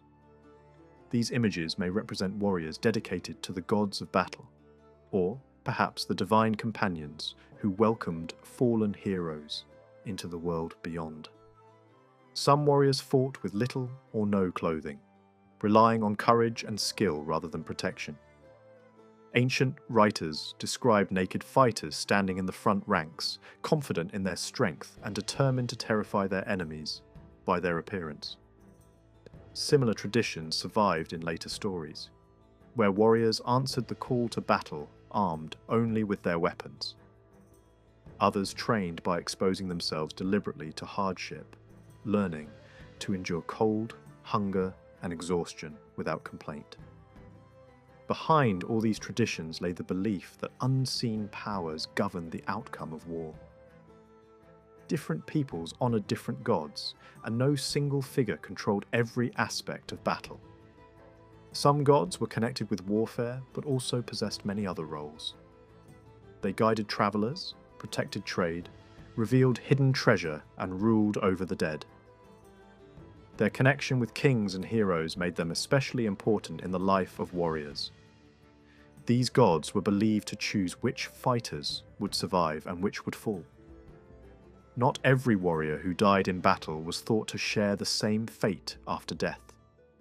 The most honoured were leaders and champions, whose courage and skill marked them as chosen figures. Stories describing the arrival of fallen heroes in the world beyond were often recited at funeral feasts to inspire those who listened, encouraging young fighters to seek honour even in death. The gods associated with warfare shared many features. They carried spears that symbolised authority over victory and defeat, and rode powerful horses capable of crossing land and sea. They were linked with ravens and eagles, birds that fed on the dead and were therefore seen as witnesses to battle. These birds were also regarded as sources of hidden knowledge and messengers between worlds. Images of birds appear frequently in early art, often shown beside a human head or a mounted warrior, suggesting a connection between divine power and human courage. Both gods and heroes were sometimes believed to take the shape of birds. This ability reflected the belief that the spirit could move freely between worlds. Birds watching from above the battlefield seemed to belong to a realm beyond ordinary life, and their presence gave meaning to the events unfolding below. The traditions of Northern Europe also speak of powerful female spirits who influenced the outcome of battles. These beings were believed to decide which warriors would fall and which would survive. Sometimes they appeared as noble riders, who welcomed fallen heroes, but at other times they took on darker and more terrifying forms. They might be seen weaving the fate of warriors before a battle, or riding through the air to witness the slaughter. Their presence was often understood as a sign that death was near. Some accounts describe vast supernatural women appearing in dreams or visions before battles. They might ride strange beasts or carry vessels associated with sacrifice. Others were seen scattering blood or devouring the slain. These images express the fear and uncertainty that surrounded warfare. The spirits of battle could appear both as protectors and as destroyers, offering success to some while bringing ruin to others. In Celtic tradition, similar figures appeared as shape-shifting goddesses connected with war and death. They might approach a hero in the form of a beautiful woman and offer love or protection. But if rejected, they could become dangerous enemies. These spirits were believed to interfere directly in battle, causing confusion or weakness at critical moments. They could take the form of animals or appear as old women who foretold death. Sometimes, they were seen washing blood-stained weapons or garments beside a river, a sign that a warrior's end was near. Birds were closely linked with these female powers. Ravens were thought to gather wherever battle was fought, and their presence was taken as a sign that death was approaching. In stories of warfare, ravens often appear as companions of supernatural beings, or as witnesses to sacrifice. The bodies of fallen warriors were imagined both as offerings to divine powers and as food for the birds that circled above the field. Could take the form of hideous creatures, or appear as splendid women, offering drink to victorious heroes. This double nature reflected the reality of battle itself, which promised glory but also destruction. The traditions of Celtic and Germanic peoples reveal a deep awareness of the harsh reality of war. Stories of heroes do not hide the bloodshed and suffering that accompanied victory. Instead, they transform these experiences into powerful images filled with meaning. The gods and spirits of battle were generous to their favourites, but merciless to others. Even the greatest warrior could eventually fall when fate turned against him. Victory in battle was believed to depend partly on skill and courage, but also on fortune and divine favour. Warriors sought protection through rituals, charms, and sacred symbols placed on weapons and armour. Specialists in sacred knowledge were sometimes called upon to perform elaborate ceremonies intended to weaken enemies or strengthen allies. Fighters hoped to receive inspiration and strength at the moment of greatest danger. When the first settlers reached Iceland, some already followed the Christian faith, yet their beliefs did not remain strong for long. Within a generation, many of these early religious ideas faded, and the descendants of the settlers returned to older customs. Sacred places were established, offerings were made, and rituals were performed in honour of unseen powers. For nearly a century, the island lived according to these older traditions. Memories survived of feasts dedicated to the gods, of magical practices, and of hidden beings believed to dwell in the land itself. Even after Christianity was officially accepted, belief in the spirits of the landscape continued quietly in stories and local traditions. Life in Iceland demanded more than courage in battle. Survival depended on luck and protection in everyday life. The settlers lived in a harsh environment where violent storms, freezing winds, landslides, and eruptions could destroy fields and pasture land. Rough seas threatened fishermen and travellers alike. In such conditions, success in farming and fishing depended as much on fortune as on skill. Although the great gods were honoured in poetry and tradition, everyday concerns led people to seek help from more immediate powers. These were the local spirits connected with hills, rocks, rivers, and valleys. Their goodwill was believed to bring prosperity, protect animals and children, and guide people in difficult decisions. Stories tell of farmers who formed close relationships with these unseen beings.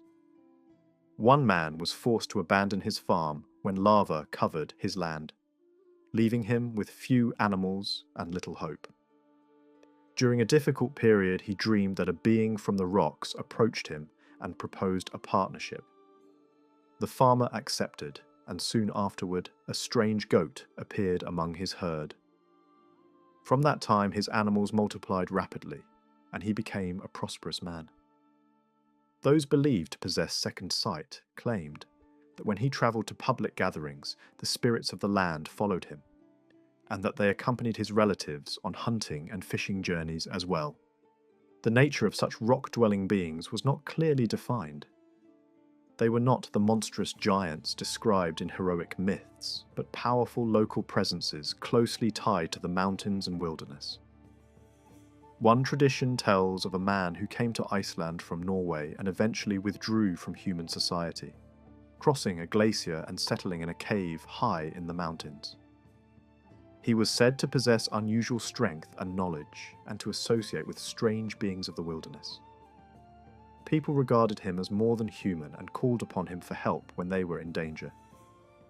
He was believed to appear at times in a grey cloak and hood, carrying a staff for crossing the ice, and he was known to protect travellers and defend people against hostile creatures. This figure was also remembered as a teacher of young men. Those who sought him out endured harsh conditions of cold and darkness before reaching his dwelling. Some remained with him for long periods, learning law, history, and practical wisdom. One youth who studied under him later became known for his great knowledge. Such traditions suggest that mountain spirits were believed not only to protect the land, but also to guide and instruct those who approached them with respect. Not all land spirits were associated with mountains. Some settlers made offerings to waterfalls or sacred groves near their homes. One farmer who sacrificed food beside a waterfall believed that the spirit there guided him in choosing which animals to keep through the winter and which to slaughter. Another trusted in a presence believed to dwell within a large stone near his house. The spirit was said to protect his cattle and warn him of future events through dreams. Only after the arrival of Christian priests was the spirit driven away, when holy water was sprinkled upon the stone. Such beings were believed to possess knowledge of the future as well as the power to bring prosperity. Farmers relied on them for advice about practical matters, believing that success depended on their favour. Dreams were often seen as messages from these spirits, guiding decisions and warning against danger. Faith in such helpers formed part of daily life in the early settlements. These spirits were not thought to have arrived with the settlers, but to have existed in the land long before human habitation. Friendly spirits could bring good fortune, while hostile beings were feared for their destructive power. The land spirits were believed to resent violence and disorder. Certain regions were avoided for many years after acts of bloodshed, not because of ghosts of the dead, but because of fear that the spirits of the land had been offended. Care was taken not to provoke these unseen powers. Early laws forbade ships with carved dragon heads from approaching the coast, since such images might alarm the spirits believed to guard the land. Even in later centuries, certain rocks and stones were treated with respect. Loud noise near them was considered dangerous, and children were warned not to play nearby in case misfortune followed. Poets sometimes called upon these spirits when seeking justice or revenge. One famous poet set up a carved pole as a curse against a king who had wronged him and called upon the powers of the land to drive the king away. He appealed not only to the great gods, but also to the spirits dwelling in the country itself, asking that they deny peace to the ruler until he was forced to leave. The spirits of the land were often imagined as living together in groups or families. They were sometimes linked with beings known as elves, who were thought to inhabit a hidden world closely connected with the earth and sea. Seasonal offerings were made to such beings, especially in autumn, when sacrifices were performed indoors or outdoors during the dark nights before winter. These rites were believed to ensure prosperity during the coming year. Alongside the spirits of the land, there existed other protective beings connected with individual families. These guardian figures were believed to follow particular people throughout their lives and could even pass from one generation to another. Some appeared in dreams shortly before a death, announcing that their bond with the dying person had come to an end and that they would accompany a descendant instead. These family spirits symbolized inherited fortune and protection rather than attachment to a particular place. After the spread of Christianity, such protective spirits were sometimes reinterpreted as angelic guardians. One story tells of a young man who opened his door late at night and encountered a group of armed women riding toward him. Some were dressed in dark garments and others in shining white. The dark riders struck him down before the others could arrive. Wise men later explained that the dark figures were the family's former protectors, angered by the abandonment of the old religion, while the bright riders represented the powers of the new faith who had come too late to save him. Land spirits could also appear in animal form. One tale describes how a foreign ruler sent a sorcerer to spy upon Iceland in the shape of a whale. As he approached the coast, he saw mountains and hills filled with defending spirits. A great dragon advanced to meet him, followed by snakes and other creatures, while elsewhere, a giant bird, a bull, and a towering rock being stood ready to defend the land. The sorcerer fled without accomplishing his mission. Later, traditions preserved similar stories of hidden beings appearing to protect their homeland in times of danger. Belief in such spirits was not unique to Iceland. Across Northern Europe, people imagined supernatural beings inhabiting rivers, springs, forests, and hills. During the Roman period, these beings were often depicted in human form on carved stones and altars. Many bore local names and were associated with particular places. Some appeared as hooded figures wrapped in cloaks that concealed most of the body except the face. These figures sometimes carried baskets of fruit or other symbols of abundance and seemed to have been regarded as protectors who brought prosperity and healing. The hooded cloak itself carried symbolic meaning. It marked the wearer as belonging to a hidden world normally unseen by ordinary people. Such beings were thought to guard households and farms, rewarding respect and punishing neglect. Later traditions of household spirits and helpful fair folk may preserve memories of these earlier beliefs. Another widespread form of nature spirit appeared as groups of motherly figures associated with fertility and protection. They were often shown holding fruit or children and were connected with springs and rivers. These female beings were believed to bring prosperity and to watch over families, especially young children. Some were thought to possess knowledge of destiny and to influence the future. Shrines dedicated to such goddesses were often located near healing waters. Offerings of food, animals, and crafted objects were made in gratitude for help received. Pilgrims visited these places seeking cures for illness or protection for their households. In later times, some of these sacred sites were taken over by Christian worship, but the older traditions continued in altered forms. Belief in female spirits connected with fertility and the land survived for centuries in European folklore. They were said to influence weather, crops, and livestock, and to help women who wished to have children. Like the land spirits, they could appear either beautiful or frightening. Sometimes they were described as kindly protectors, while at other times they appeared as terrible hags who punished those who failed to show respect.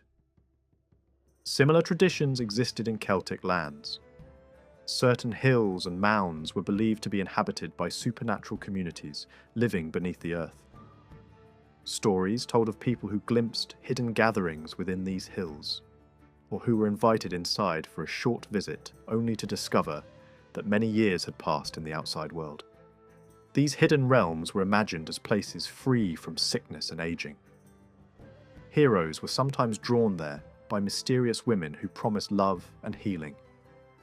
Some returned to the human world only to find that their former lives had vanished into legend, while others chose to remain in the timeless lands forever. Entrances to this other realm might be found across the sea, beneath hills, or within caves.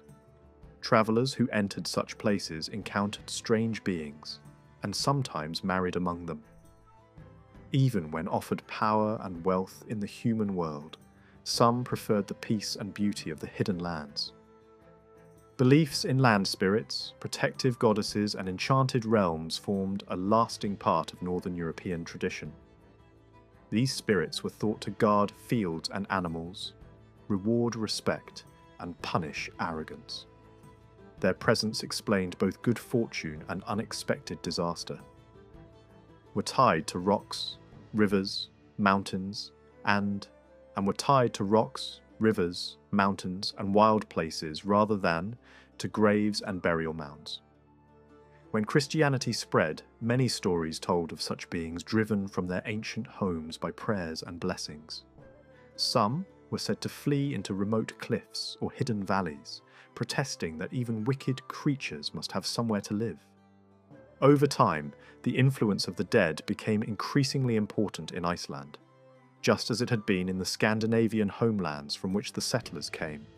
Many families believed that their ancestors did not simply disappear after death, but continued to exist within the landscape itself. Some lineages were said to enter the hills when they died, a phrase that suggested the dead remained alive in a hidden world inside the earth. One well-known tradition concerns the sacred hill of Helgafell in western Iceland, a place closely connected with the chieftain Thorolf and his descendants. After Thorolf's son, Thorstein, a skilled fisherman, drowned with his crew during a night voyage at sea, strange reports began to circulate. Before news of the disaster reached his home, a shepherd passing the hill after dark believed he saw part of the hillside open. Firelight shone from within, and he heard laughter and the sound of drinking horns. Listening more carefully, he understood that Thorstein and his companions were being welcomed among the inhabitants of the hill, and that Thorstein was being given a place of honour beside his father. Although Thorolf had been buried elsewhere, people believed that he continued to dwell within Helgafell, the place he had chosen as sacred during his lifetime. The hill itself resembled a great burial mound, and the story reflects an older belief that powerful leaders remained active after death, bringing protection and prosperity to the land in which they were buried. Similar ideas existed throughout Scandinavia. Certain rulers who had governed successfully and whose reigns had been marked by good harvests were believed to continue influencing the welfare of the people after death. Their burial places became centres of devotion, and offerings were made there in the hope of maintaining prosperity. Some traditions trace these customs back to a legendary ruler associated with fertility and abundance. After his death, he was believed to remain present within his burial mound, and people continued to honour him as a living force beneath the earth. The boundaries between divine beings, land spirits, and the dead were often unclear, and a revered ancestor might gradually be remembered as something more than human. Knowledge of the burial places of early kings was therefore considered extremely important, since these graves were believed to hold the sources of the land's good fortune. In Denmark, as well as Sweden, traditions told of rulers whose remains were carried through the countryside after death in order to extend their influence and preserve their power. Such ceremonies expressed the belief that a fortunate ruler could continue to benefit the people long after his life had ended. The same ideas were reflected in religious festivals in which sacred images or symbols of fertility powers were transported through the land to ensure abundance and favourable seasons. Stories, preserved from later times, give a glimpse of how such rituals may have been remembered. One tale describes a wandering exile who joined a ceremonial procession dedicated to a fertility god in Sweden. The sacred wagon carrying the god travelled from farm to farm, accompanied by a young priestess regarded as the divine companion of the deity. During a winter storm in the mountains, the attendants abandoned the wagon, leaving the exile and the priestess to continue alone. According to the story, the god himself appeared in anger and confronted the stranger, but the man managed to defeat the divine figure and take his place. Disguised as the god, he continued the journey and was warmly welcomed by the farmers, who were delighted by a deity who could eat and drink among them like an ordinary person. Instead of sacrifices, he accepted gifts, and his reputation grew. Eventually he returned home with wealth and a family of his own. Although told with humour, such a story must have drawn upon real knowledge of fertility rituals, in which sacred wagons travelled between settlements, visiting communities and bringing blessings. Long before these later traditions were recorded, similar ceremonies had been described among northern peoples. Sacred wagons, drawn by animals, carried the presence or image of a divine being across the countryside. During these journeys, weapons were set aside and communities devoted themselves to feasting and celebration. Archaeological discoveries have uncovered small ceremonial wagons from ancient Denmark, carefully constructed and richly decorated. These delicate objects suggest that processions involving sacred vehicles were not imaginary, but formed part of religious life. Another remarkable example comes from a richly furnished ship burial of the Viking Age. The carved wooden wagon found there has been interpreted as a ceremonial vehicle used in rituals connected with fertility. The burial also contained fruit, grain, and other symbols of abundance, and the two women buried in the ship may have served in religious roles associated with these rites. The vessel itself, beautifully decorated, yet unsuitable for long voyages on the open sea, may have been intended for ceremonial journeys along the coast, carrying a priestess from one community to another. Burials of this kind show how closely ideas of fertility and the dead were linked. Some graves were treated as sacred places where it was especially desirable to be buried, and clusters of boat graves, found in certain coastal settlements, suggest that these areas may have served as religious centres. Visitors gathering at such places for trade or festivals may also have come to honour the dead whose presence was believed to protect the land. Even after the old religion declined, echoes of these customs survived. Medieval records describe a strange festival in which a wheeled ship was pulled from town to town and welcomed with enthusiasm by crowds who danced around it at night. The excitement and disorder surrounding the event resemble older celebrations connected with fertility, rituals, and sacred processions. The ship itself was one of the most important symbols associated with fertility powers in the north. Images of ships appear beside depictions of divine figures in many parts of northern Europe. Stories from Ireland tell of beautiful women arriving by boat from a distant land of youth and happiness, while other traditions describe voyages across the sea as journeys into the world beyond death. If some ship burials were connected with fertility cults, this may explain why certain graves were deliberately damaged in later centuries. Early Christians often opposed the worship of fertility powers more strongly than that of other gods, and some ancient graves appear to have been attacked deliberately rather than plundered for treasure. The worship of fertility powers was closely connected with the land itself. In Iceland and Scandinavia, certain fields were regarded as sacred and were believed to possess unusual productivity. Families responsible for nearby temples were entitled to harvest these fields, which were thought to yield reliable crops year after year. Such land was protected by strict taboos. To shed blood there was considered a serious offence, capable of angering the powers who governed fertility. Stories tell of chieftains who lost their land and status after violating sacred ground through acts of violence. The fertility gods were not solitary figures, but members of a larger family of supernatural beings. Male and female powers were linked together, and many goddesses appear to have been variations of a single great fertility figure known under different names. Some were connected with the sea, others with weaving or agriculture, and still others with legendary queens and heroines. The wives of the major gods were often said to come from ancient and mysterious origins, suggesting that fertility powers were closely tied to the hidden forces of nature. Small gold objects from the early medieval period depict pairs of human figures, facing or embracing one another, sometimes holding a branch between them. These tiny images may represent the union of divine partners and the renewal of life that followed from their coming together. Found in houses and sacred buildings, they may have served as charms intended to protect families and ensure prosperity. Believed to come not only from trade or conquest, but from the increase of crops and livestock. Certain gods were thought to control abundance on land and sea, granting property and prosperity to those who honoured them. Their blessings were imagined in poetic form, such as tears of gold shed by a goddess or treasure flowing from the hands of a horned god who ruled over animals and wild places.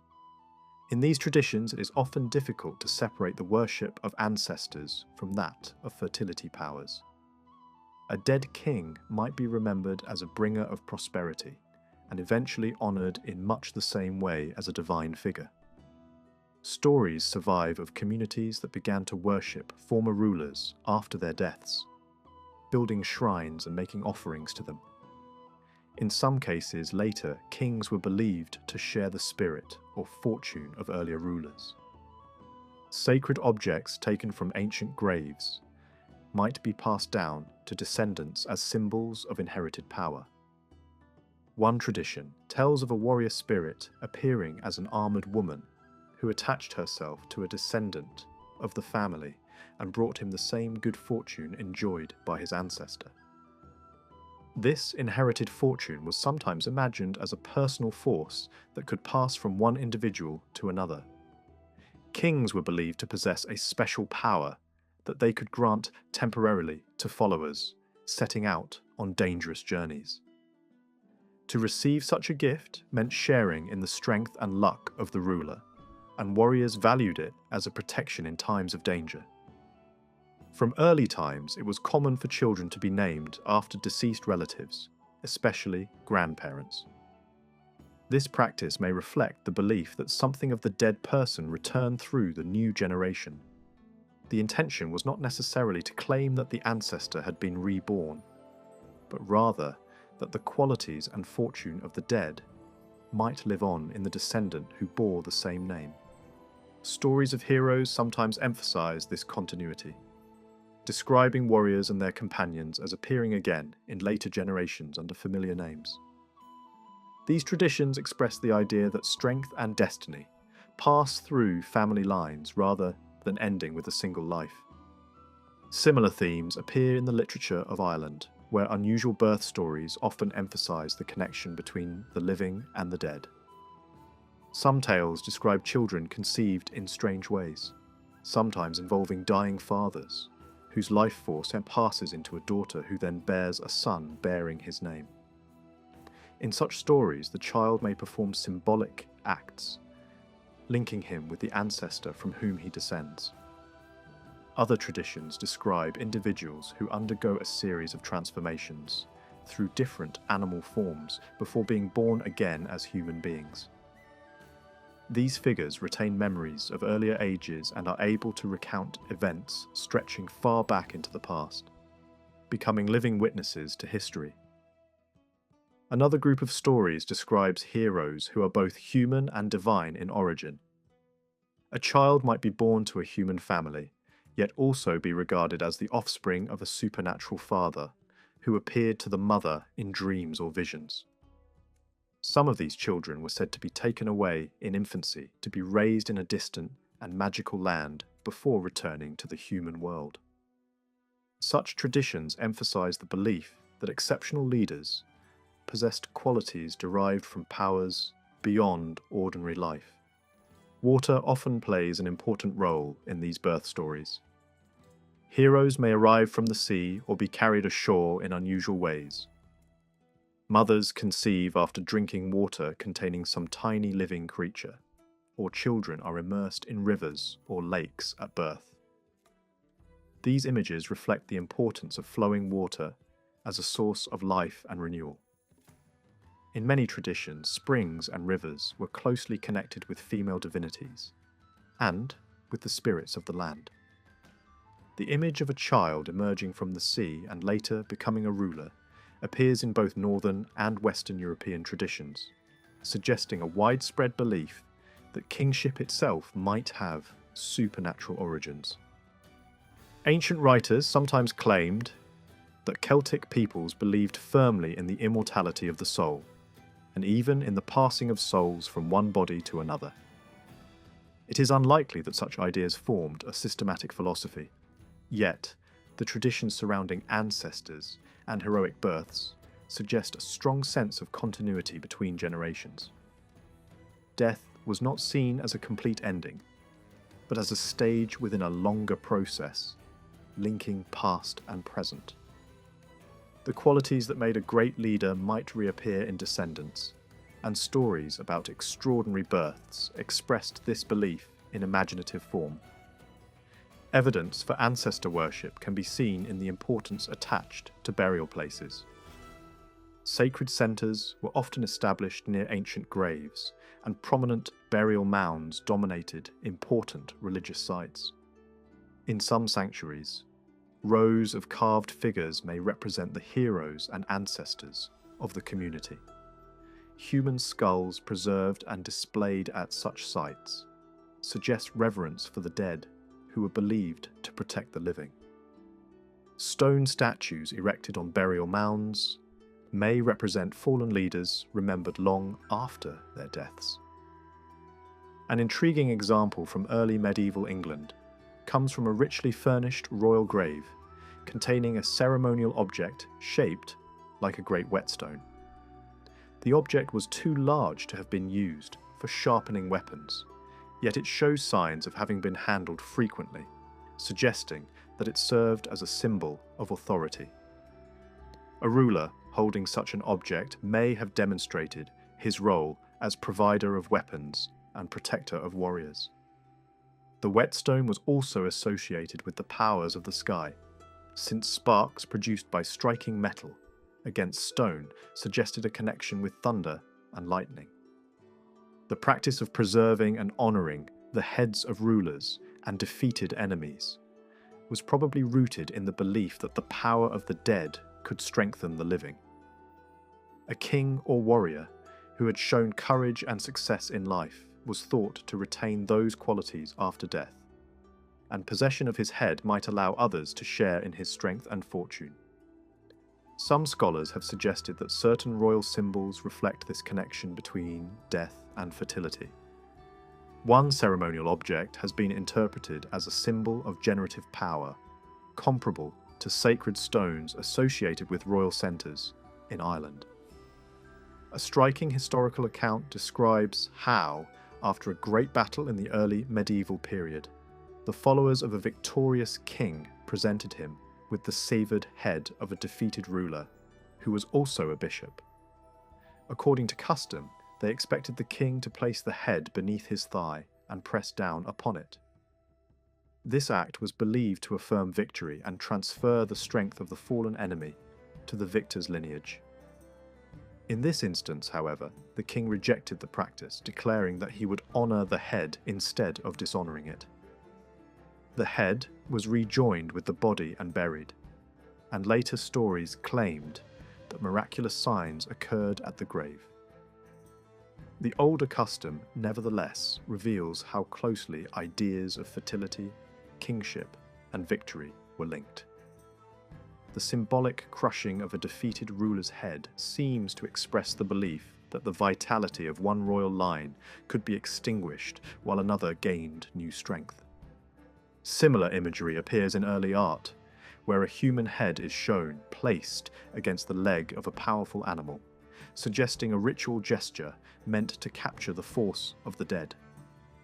Another explanation for carved heads found on ceremonial objects is that they may represent a record of fallen leaders. In earlier times, actual skulls had been preserved and displayed in sanctuaries, and later artists may have replaced real trophies with symbolic images. Differences in the faces, some bearded and others smooth, might simply reflect the ages of rulers who died in battle. Even if such carvings commemorated enemies, the underlying idea would remain the same. Victory in war and the continuation of the royal line were closely connected, and the dead were believed to play an active role in securing prosperity for future generations. Preserving the head of a defeated king could therefore be seen as a way of capturing not only a trophy but also a source of power. Dependence on the strength of ancestors also appears in the custom of seeking inspiration at burial mounds. In northern tradition, certain individuals believed that sleeping or sitting on a grave could bring knowledge or guidance. Kings, seers, and poets were especially associated with this practice.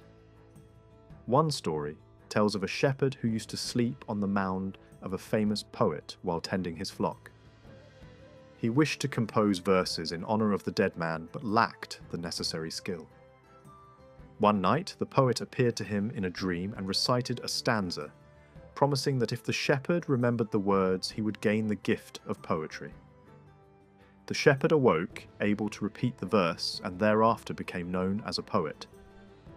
Other traditions tell of rulers who visited burial mounds in order to pray for children or success. In one such story, a king sat on a mound and asked the powers to grant him a son. A mysterious woman approached and dropped an apple into his lap, and after sharing the fruit with his wife, he became the father of a child who had found a famous line of warriors. The woman later became associated with the destiny of the child, appearing as his protector throughout his life. Burial mounds also appear as places where young princes first encounter their guiding spirits. A youth sitting alone on a mound might meet a supernatural figure who bestowed a name or a weapon and foretold the future. Such scenes suggest that the mound served as a meeting point between the living and the unseen world. Kings sometimes performed ceremonies on mounds when claiming their inheritance, reinforcing the idea that royal authority descended from the ancestors buried there. Similar traditions appear in stories from Ireland and Wales, where rulers or heroes encounter mysterious visitors while seated on prominent hills. Whether or not these hills were actual graves, they functioned as symbolic gateways through which the other world could be approached. The mound was imagined as both the dwelling place of the dead and a source of supernatural knowledge, linking past generations with those yet to come. Offerings connected with fertility powers formed another important part of religious life among Northern and Western European peoples. These practices are less visible than the sacrifices made before battle. Yet, archaeological discoveries show that they were widespread. Women probably played a major role in these rites, although men also took part and sometimes served as priests. At certain sacred places, excavations have uncovered not only weapons and animal bones, but also objects from everyday life. Rings of gold and silver, personal ornaments and household goods appear among the offerings. Some of these objects may have been dedicated to deities associated with sacred rings, while others were probably gifts intended to secure prosperity. Fertility powers were believed to grant wealth as well as abundant harvests, and precious metals offered to them were expected to bring rewards in return. Large quantities of gold were cast into lakes and bogs, suggesting that water was regarded as an especially powerful medium, through which offerings could reach the unseen world. Ancient writers remarked that people sometimes deposited such treasures without any attempt to recover them, despite their obvious value. Later generations occasionally dredged these waters and discovered valuable objects that had lain undisturbed for centuries. Some finds include heavy pieces of worked silver that may once have served as tools connected with the grain harvest, perhaps offered in gratitude for successful crops. Other offerings reveal a close connection with agriculture. Wooden tools used in farming have been recovered from sacred deposits, along with bundles of flax and implements used in processing it. These discoveries indicate that everyday labour was closely tied to religious belief. The cultivation of crops and the preparation of textiles were seen as activities dependent on the goodwill of the fertility powers.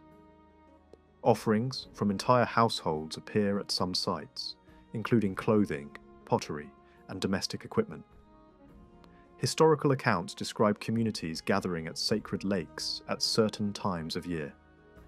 Families brought carts loaded with food and drink, slaughtered animals for sacrifice, and held feasts lasting several days. Cloth, wool, cheese, wax, thread, and spices were cast into the water as gifts, each person contributing according to personal means. There seems to have been no strict rule governing what could be offered. The choice depended on local custom and individual preference, and it is often impossible to determine which deity a particular gift was meant to honour. Yet certain types of offerings clearly suggest connections with fertility powers. Boats and ships left in marshes or lakes appear to have been deliberate sacrifices, rather than abandoned vessels. When such deposits include food, farming tools, and household goods, they point toward rituals concerned with prosperity rather than warfare. The presence of textiles and ornaments suggests that women played a prominent role in these ceremonies. Some place names near sacred sites contain words referring to women or old women, and these may preserve memories of gatherings connected with female deities or fertility spirits. Similar associations between natural landmarks and female supernatural beings are found throughout Northern Europe. Belief in spirits dwelling within the earth persisted for many centuries, even though written sources describe it only vaguely. These beings were thought to influence daily life on farms and to cooperate with rulers in bringing prosperity to the community. Later, folklore shows that such ideas continued long after the adoption of Christianity. Offerings and small rituals survived as simple acts performed by individuals and families, who felt that maintaining a relationship with unseen powers was both natural and necessary. Archaeological discoveries reveal that sacrifice included not only the dedication of weapons to warlike gods, but also the presentation of gifts connected with peaceful life. Agriculture, animal husbandry, weaving, and the raising of children all fell under the protection of nature spirits. The giving of offerings to these powers appears to have been informal and flexible rather than strictly regulated. Individuals cast objects into water or left food at sacred places according to their own judgment. Early settlers in northern lands sometimes maintained regular offerings at waterfalls or springs near their homes, treating these acts as part of a personal agreement with whatever spirit inhabited the place. These simple ceremonies were often occasions for communal enjoyment. The welcoming of sacred processions and the feasting that accompanied offerings suggest that such rituals were carried out with enthusiasm rather than solemn fear. This final example follows a pattern already seen in early prophetic traditions. A short statement is repeated again and again, each time declaring what the speaker perceives directly, such as the simple phrases, "I see red," or "There is a man on the path." After this repeated declaration comes a longer poetic passage that expands the meaning of the vision and explains what the original revelation signifies. The brief sentence represents the moment of insight, while the verse that follows gives interpretation and context. Some scholars have wondered why figures like Finn, are not described performing complex rituals before delivering such prophecies, especially when older descriptions of divination speak of elaborate preparations. Yet, legendary heroes were believed to possess natural supernatural knowledge, and therefore would not need the same formal procedures as ordinary diviners. Supernatural beings likewise could reveal the future without ritual effort, since knowledge belonged to their nature. The expression used for prophetic inspiration was connected with the idea of hidden knowledge coming suddenly to light. It described both the act of divination and the speaking of prophecy, and it was closely tied to poetic expression, because predictions were often delivered in verse. Later writers who tried to describe ancient divination probably understood only fragments of the older practices. When otherworldly figures spoke about the future, the traditional term for inspired knowledge was often applied in a general sense rather than as a technical description of a ritual. In one well-known episode, a prophetess walks along the road weaving cloth while foretelling destruction, an image that recalls other traditions in which supernatural women weave the destinies of warriors before battle. Several other terms were used to describe different forms of divination. One method appears in the story of the death of Lomna, a companion of Finn. When his body was discovered without its head, the warriors demanded to know who he was. Finn responded by entering a state of inspiration and reciting a poem that revealed the truth. Before naming the dead man, he spoke a series of negative statements, eliminating possible causes of death one by one. The method seems to have involved careful questioning, followed by a poetic declaration that completed the revelation. Attempts have been made to define such techniques precisely, but the surviving stories suggest that diviners adapted their methods according to the situation. Any skilled seer would have been expected to vary his approach, depending on what kind of knowledge was required. Another well-known technique involved the famous tooth of knowledge. Finn was believed to gain insight by pressing his thumb against this tooth and placing the thumb in his mouth. In one story, he learned of his own approaching death in this way while drinking from a sacred well. The gesture was linked with a much older tradition in which a young hero accidentally gained wisdom while preparing a special meal and burning his thumb. Images from the Viking Age and later frequently show the hero Sigurd with his thumb in his mouth, a sign of supernatural understanding. Similar figures appear in early carvings in Ireland, where the same posture may represent seers receiving inspiration. The staff carried by a diviner could also play a part in revealing hidden knowledge. A poet might touch a staff to a person's body or head in order to discover a name or uncover information. Comparable actions appear in northern traditions, where a seer used his staff in ritual gestures while working magic or uncovering truth. Written symbols could serve the same purpose. Marks carved in wood or stone might be used not only for communication, but also as instruments of divination. There were many recognized ways to obtain hidden knowledge, and most of them involve spoken formulas or poetic chants. Northern traditions preserve a list of specialized skills connected with sacred signs. A diviner was expected to know how to carve symbols, arrange them correctly, color them, test their meaning, ask the right questions, make offerings, send out the power of the signs, and interpret the answers received. Although the details of these practices are only partly understood, they show that divination was considered a disciplined art, rather than a simple superstition. Each action formed part of a larger process, through which communication with unseen powers could be achieved. Divination was used not only to discover the future, but also to reveal forgotten events of the past. In early Irish tradition, the poet-seer was expected to preserve ancient knowledge and to answer questions about long-vanished heroes. One story tells how a famous poet was challenged to explain the origin of certain standing stones. When he failed, a young prodigy revealed the truth and brought him shame. The stones had been raised to commemorate warriors killed in a heroic deed, following an old custom of marking victories with monuments.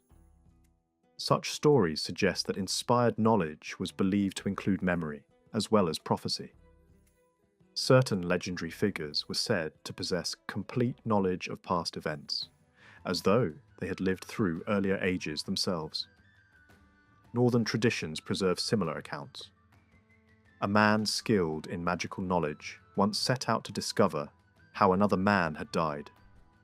He prepared a special space and sat in silence while those around him waited. After some time, 3 dead figures appeared, one of them carrying his severed head. When the vision ended, the seer announced that the mystery had been solved. Stories of this kind show how knowledge of hidden events could be sought through ritual concentration and contact with the dead. Men such as Thorgir and the wise leaders before him devoted their lives to preserving lore, memory, and tradition in early Icelandic society. They kept track of family lineages and guarded stories about the past in much the same way as learned figures among the Celts once did. Their households often served as centres of education, where younger men were trained in history, law, and inherited knowledge. Future scholars grew up under their guidance long before formal schools existed. In this way, the transmission of learning depended on personal instruction rather than written institutions. The survival of tradition rested on memory, teaching, and the authority of respected individuals. Evidence for an organised priestly class in the northern Germanic world is limited, especially when compared with the well-known priesthoods of Gaul or Ireland. This absence should not be taken as proof that beliefs and practices were fundamentally different. The northern peoples may simply have relied more on individuals than on permanent institutions. Much of the available evidence comes from a late period when older religious systems had already weakened, and any established priesthood would have struggled to survive in isolated regions such as Iceland. Divination and prophecy were never restricted entirely to priests in any case. Many forms of supernatural knowledge could be practiced by individuals outside formal religious roles. Among the Germanic peoples, however, one group clearly stood out: women believed to possess prophetic powers. These seeresses interpreted omens and answered questions for the community, and their influence could extend far beyond their own tribes. Their authority was significant enough to attract the attention of Roman writers. Roman accounts emphasize the prestige of these prophetic women.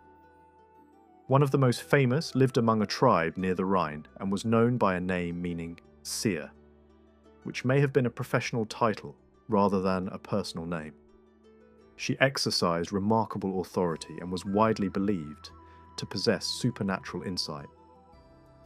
Germanic tradition held that women were especially suited to receive visions of the future, and some came to be treated almost as divine figures.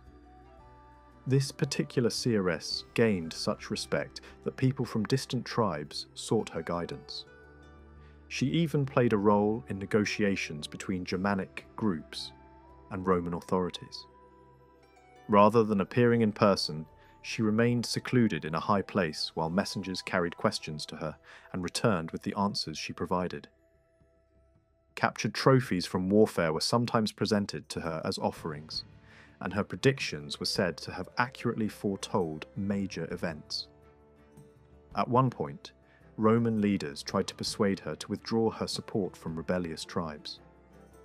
Eventually, she was taken to Rome as a captive, though little is known about the circumstances. Other prophetic women were also remembered, including priestesses and wise women who enjoyed similar respect. Together, they formed a class of influential female diviners, whose authority resembled that once held by the Druids. In the literature of Iceland, these prophetic women continued to play an important role. They were known as seeresses and travelled from place to place offering predictions. Families invited them into their homes to perform rituals and answer questions, especially about the future lives of children or the fortunes of the household. People also sought them out individually for advice about personal concerns.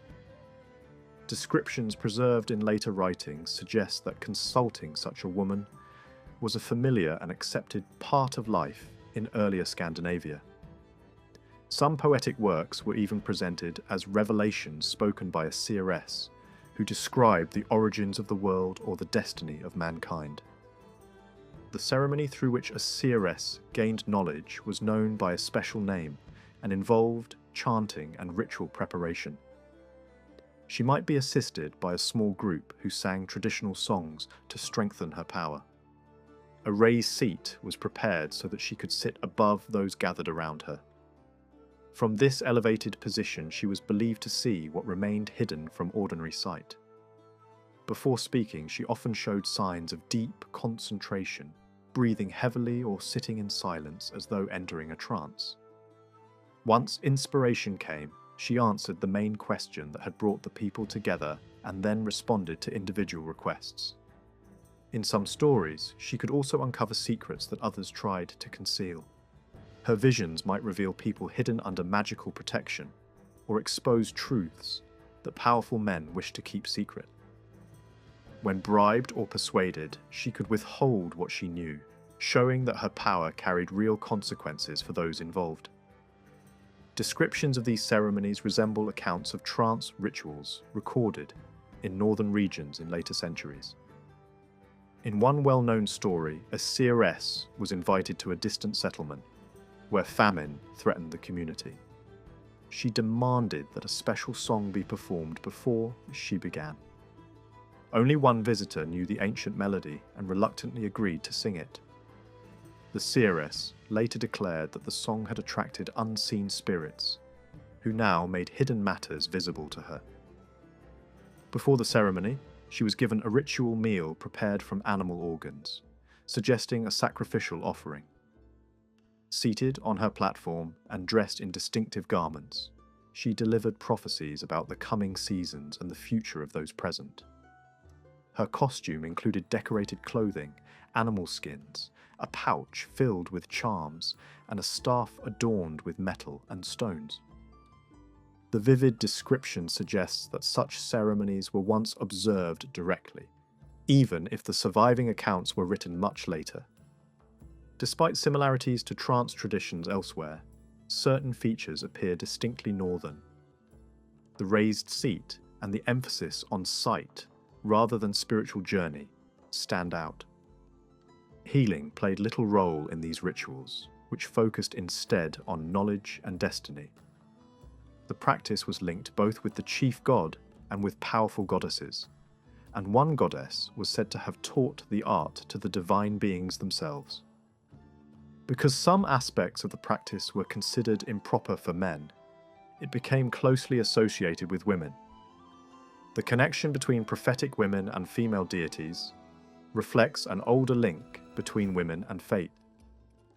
Like ancient mother goddesses, the seeress pronounced the destinies of children and predicted the fortunes of future generations. She also announced what the coming year would bring, especially at seasonal gatherings. Even the highest gods were said to consult such figures when they wished to know the future.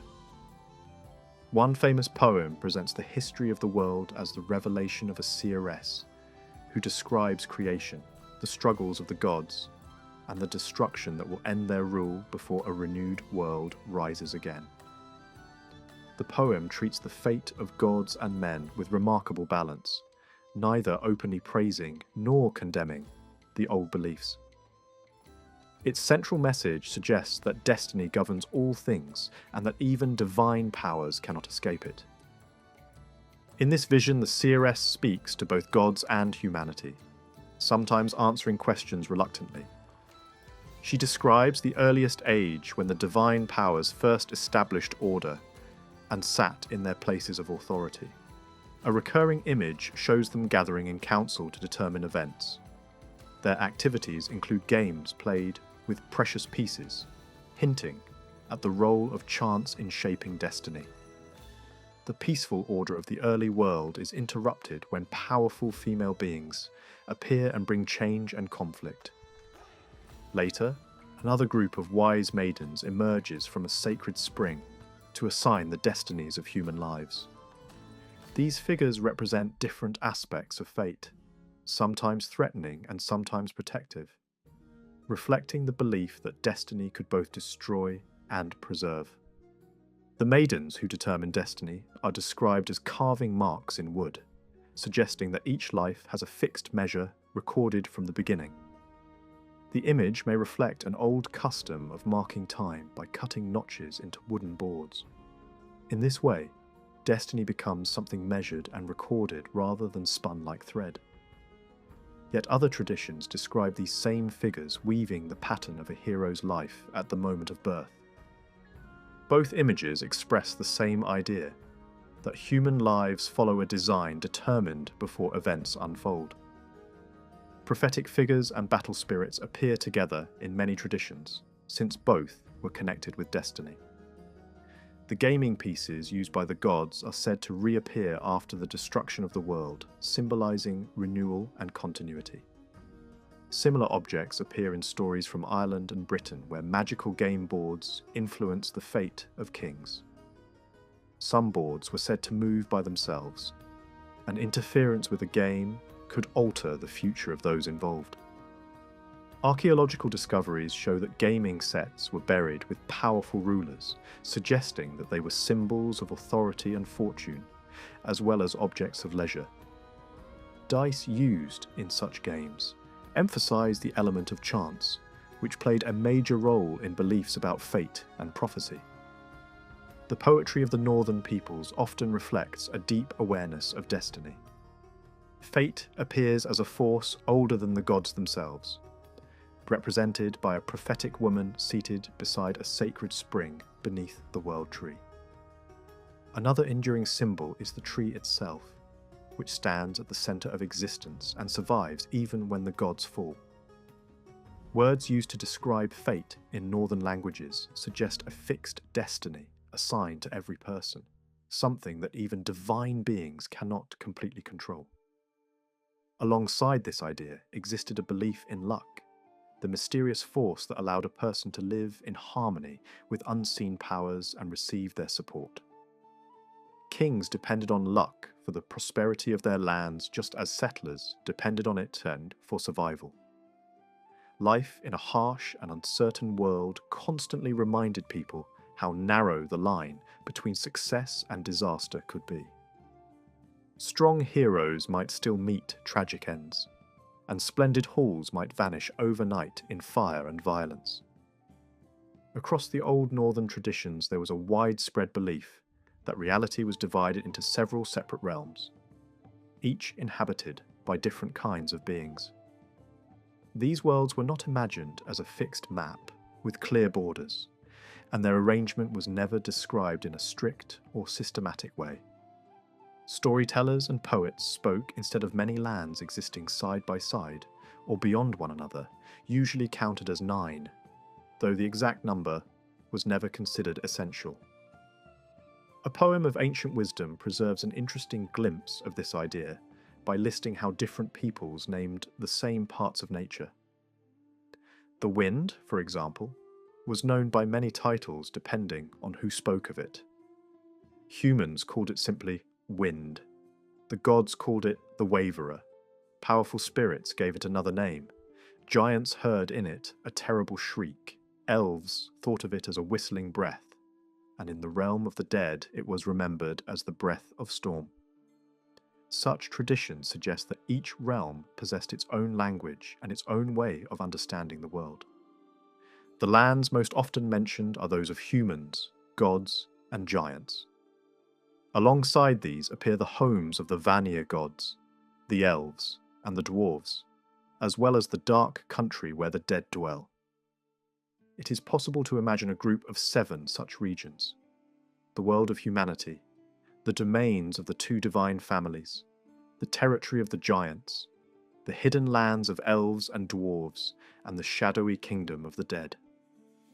2 further realms may have been associated: either with the highest divine powers or with heroic spirits who lived after death in the halls of the gods. Yet these divisions were never treated as strict categories.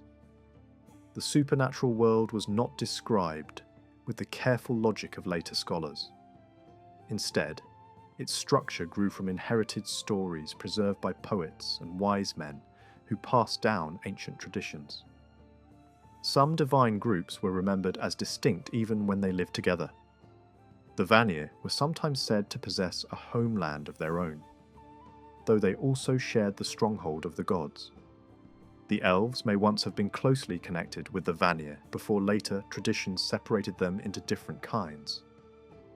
The land of the dead might be imagined as a distant region filled with gloom, but it could also be associated with burial mounds near human settlements.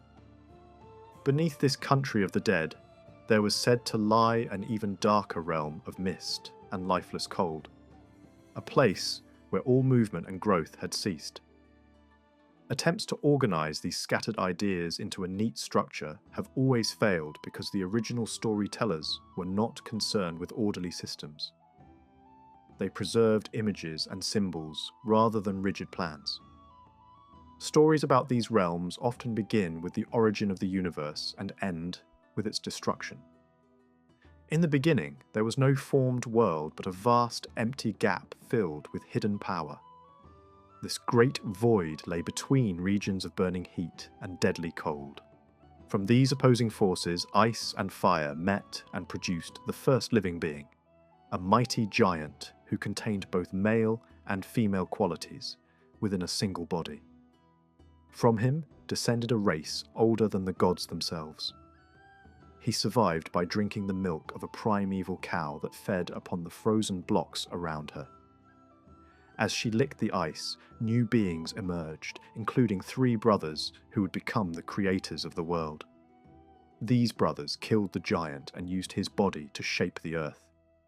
His flesh became the land, his blood the sea, and his bones the mountains. Creatures that had formed within him took on a new role as dwarves and raised the sky above the world. Afterward, the sun and moon were set in motion and time began to flow. The first man and woman were formed from pieces of driftwood found along the shore. The creators gave them breath and spirit and taught them how to live. In these stories, the giants were older than the gods and were believed to possess deep knowledge of the earliest times. Even the chief of the gods sought their wisdom when he wished to learn the secrets of the past. The identity of the creators is not entirely clear.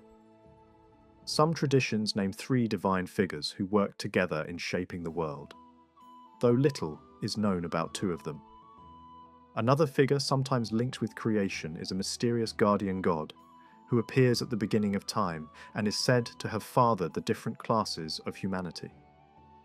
Ancient images showing faces from which clouds or animal shapes emerge may represent this creative force, though certainty is impossible. Memories of the earliest events were carved into stone during the Viking Age. Some monuments show small figures supporting an arch that represents the sky held up by dwarves. Others depict the binding of destructive forces that threaten the young world. One carving shows a god losing his hand while fastening a monstrous wolf, while other traditions speak of a great serpent thrown into the sea and a dangerous trickster chained beneath the earth until the final destruction of the world. These stories emphasize the idea that chaos was restrained in the earliest age so that order could exist. Another group of traditions remembers the treasured objects possessed by the gods. Among them was a spear that never missed its mark and marked the beginning of battle. There was also a golden ring that produced new rings again and again, symbolizing endless wealth. A hammer served as the chief weapon used to defend the gods against their enemies. The divine powers also possessed a shining boar and a magical ship that could be folded and carried, yet would expand to hold many passengers when needed. These objects were said to have been forged by dwarves under strange circumstances, and they were constantly threatened by giants who tried to steal them. One of the most precious possessions was the source of eternal youth, guarded by a goddess, whose return restored the strength of the gods when they began to grow old. Another treasure was a drink that granted poetic inspiration. It had been prepared after a war between divine clans ended in peace. A giant hid this drink inside a mountain, but it was eventually recovered through cunning and transformation. The drink became a symbol of creative power and eloquence, believed to be granted to poets and storytellers. Traditions from Ireland preserve different but related ideas about the beginning of the world. Written accounts place these stories within a biblical framework, yet traces of older beliefs remain visible. Ancient writers recorded that the people of these lands believed themselves descended from a dark ancestor connected with the realm of the dead. Legends describe this figure as ruling a rocky island where the spirits of the departed gathered after death. He was imagined as a stern lord who commanded storms and welcomed the dead into his domain. Tales spoke of fishermen who saw ghostly travellers moving toward distant rocks, where the dead were believed to pass into the next world. Other places were also regarded as entrances to this hidden kingdom, and offerings were sometimes left there. Stories of early invasions described leaders who claimed unity with the forces of nature. One ancient poem presents a speaker declaring himself to be wind, wave, roar of the sea, bird, dew, flower, boar, fish, and lake. Such expressions appear to reflect a belief that the first inhabitants were closely linked with the living world. These tales describe how the land was blessed with fertility and how rivers, lakes, and settlements came into existence. Lists of crafts and skills introduced into the land recall the idea that divine beings shaped the early world and established the foundations of society. Battles between supernatural peoples form another part of these traditions. In one account, divine beings fought against dark enemies who had once devastated the land. Their victory depended on powerful treasures, including a stone that recognized the rightful king, a spear that guaranteed success in battle, a sword from which no enemy could escape, and a great vessel that provided abundance for all. These objects symbolize the responsibilities of kingship and the order that followed victory. Scholars have long debated the meaning of these stories, but they seem to preserve memories of ancient ideas about sovereignty and the balance between different forces in society. The structure of the other world is less clearly described in Irish traditions than in northern poetry. Yet many stories portray divine beings living in hidden mounds or distant islands. They were believed to move freely between their realm and the human world, sometimes inviting chosen individuals to join them. A powerful mother figure stands dimly behind many of these tales, associated with the land itself and remembered in place names linked with ancient hills. Another image shared across traditions is that of a great sacred tree connecting different realms. Several legendary trees were said to stand in important places and were remembered long after they had disappeared. Some were ash trees, others yews or oaks, but each was regarded as a source of wisdom and authority. One remarkable tree was described as bearing apples, nuts, and acorns at the same time, and remaining green throughout the year.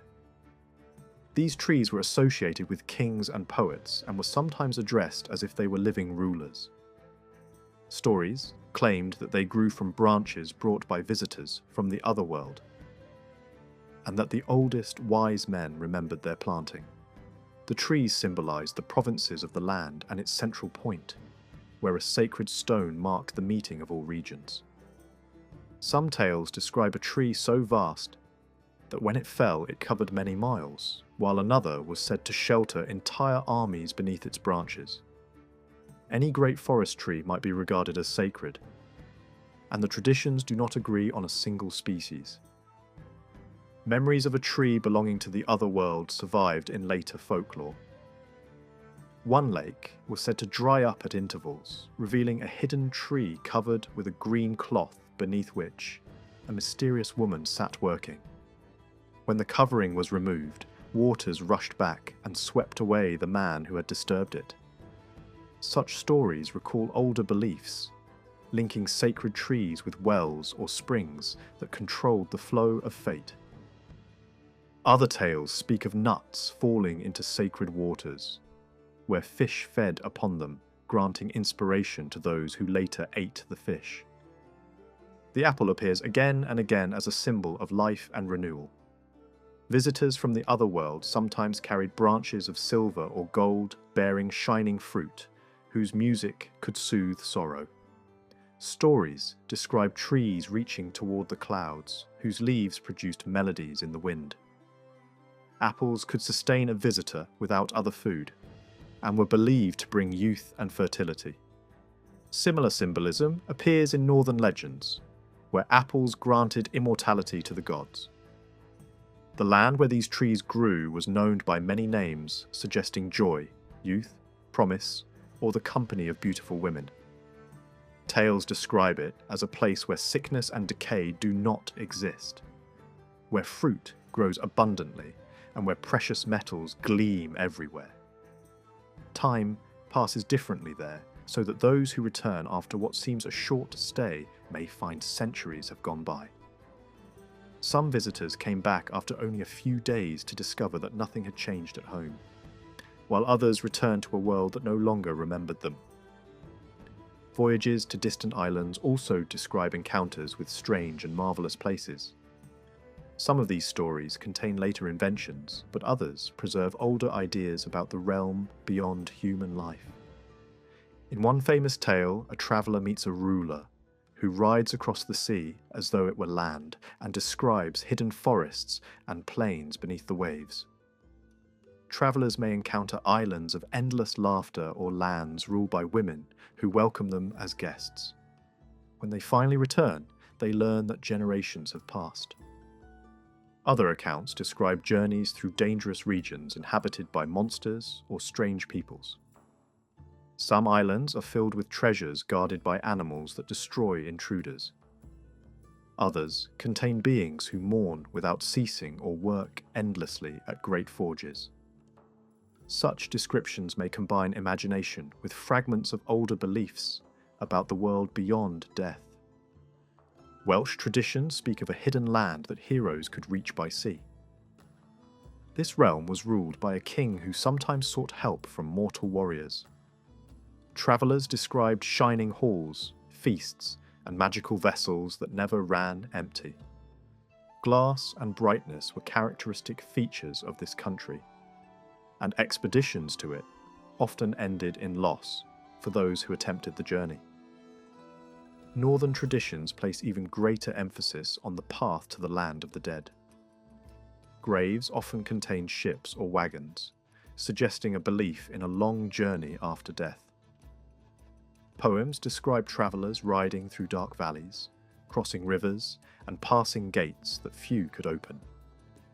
A funeral witnessed by a traveller from distant lands recorded how a sacrificed servant claimed to see her dead relatives waiting in a green and beautiful place beyond a doorway, through which she was about to pass. Another story tells of a hero guided by a mysterious woman who carried a poisonous plant. She led him along an ancient path where strange rivers flowed and armies of the dead continued their battles. At the end of the journey, they reached a high wall separating the worlds.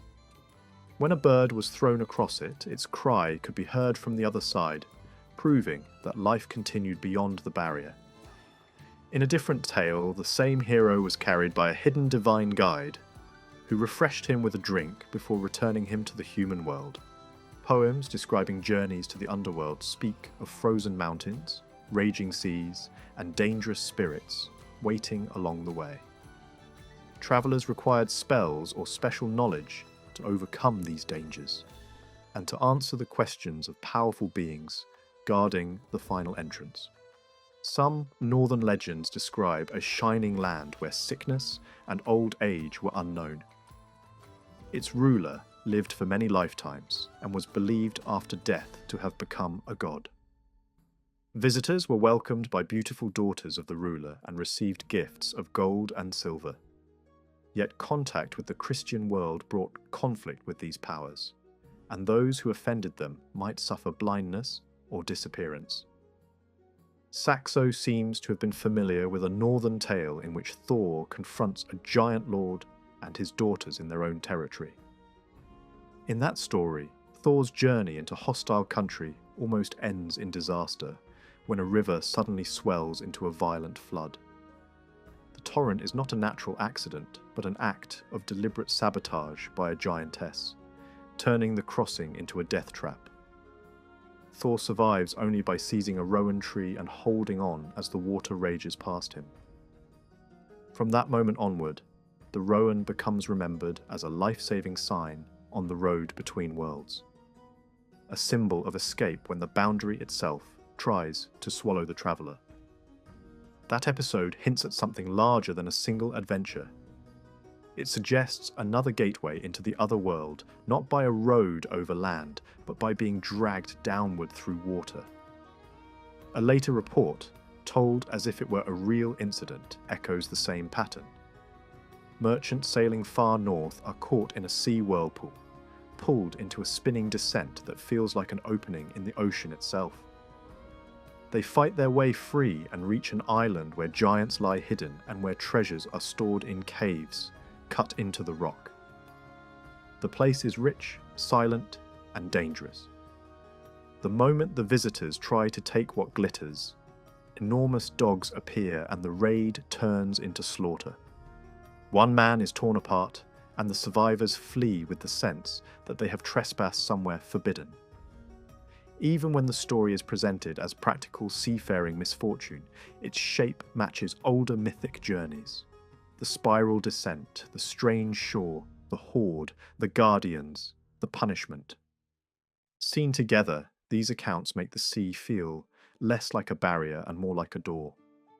The idea of a plunge beneath the waves, into a hidden passage that opens downward, appears again and again in scattered traditions.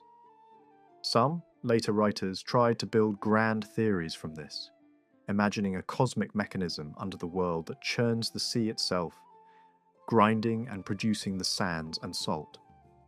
Others argued for an older image, a central well or spring beneath the sacred tree, so powerful that it could overflow and become a flood.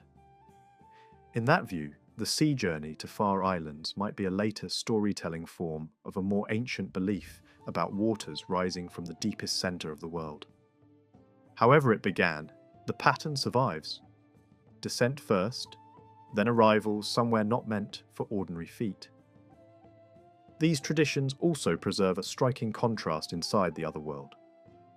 One side is bright and welcoming, a realm of green fertility, shining halls, fruit trees, gold, music, and beautiful women who greet travellers without fear. It lies beyond the sea or beneath it, and people often reach it by ship.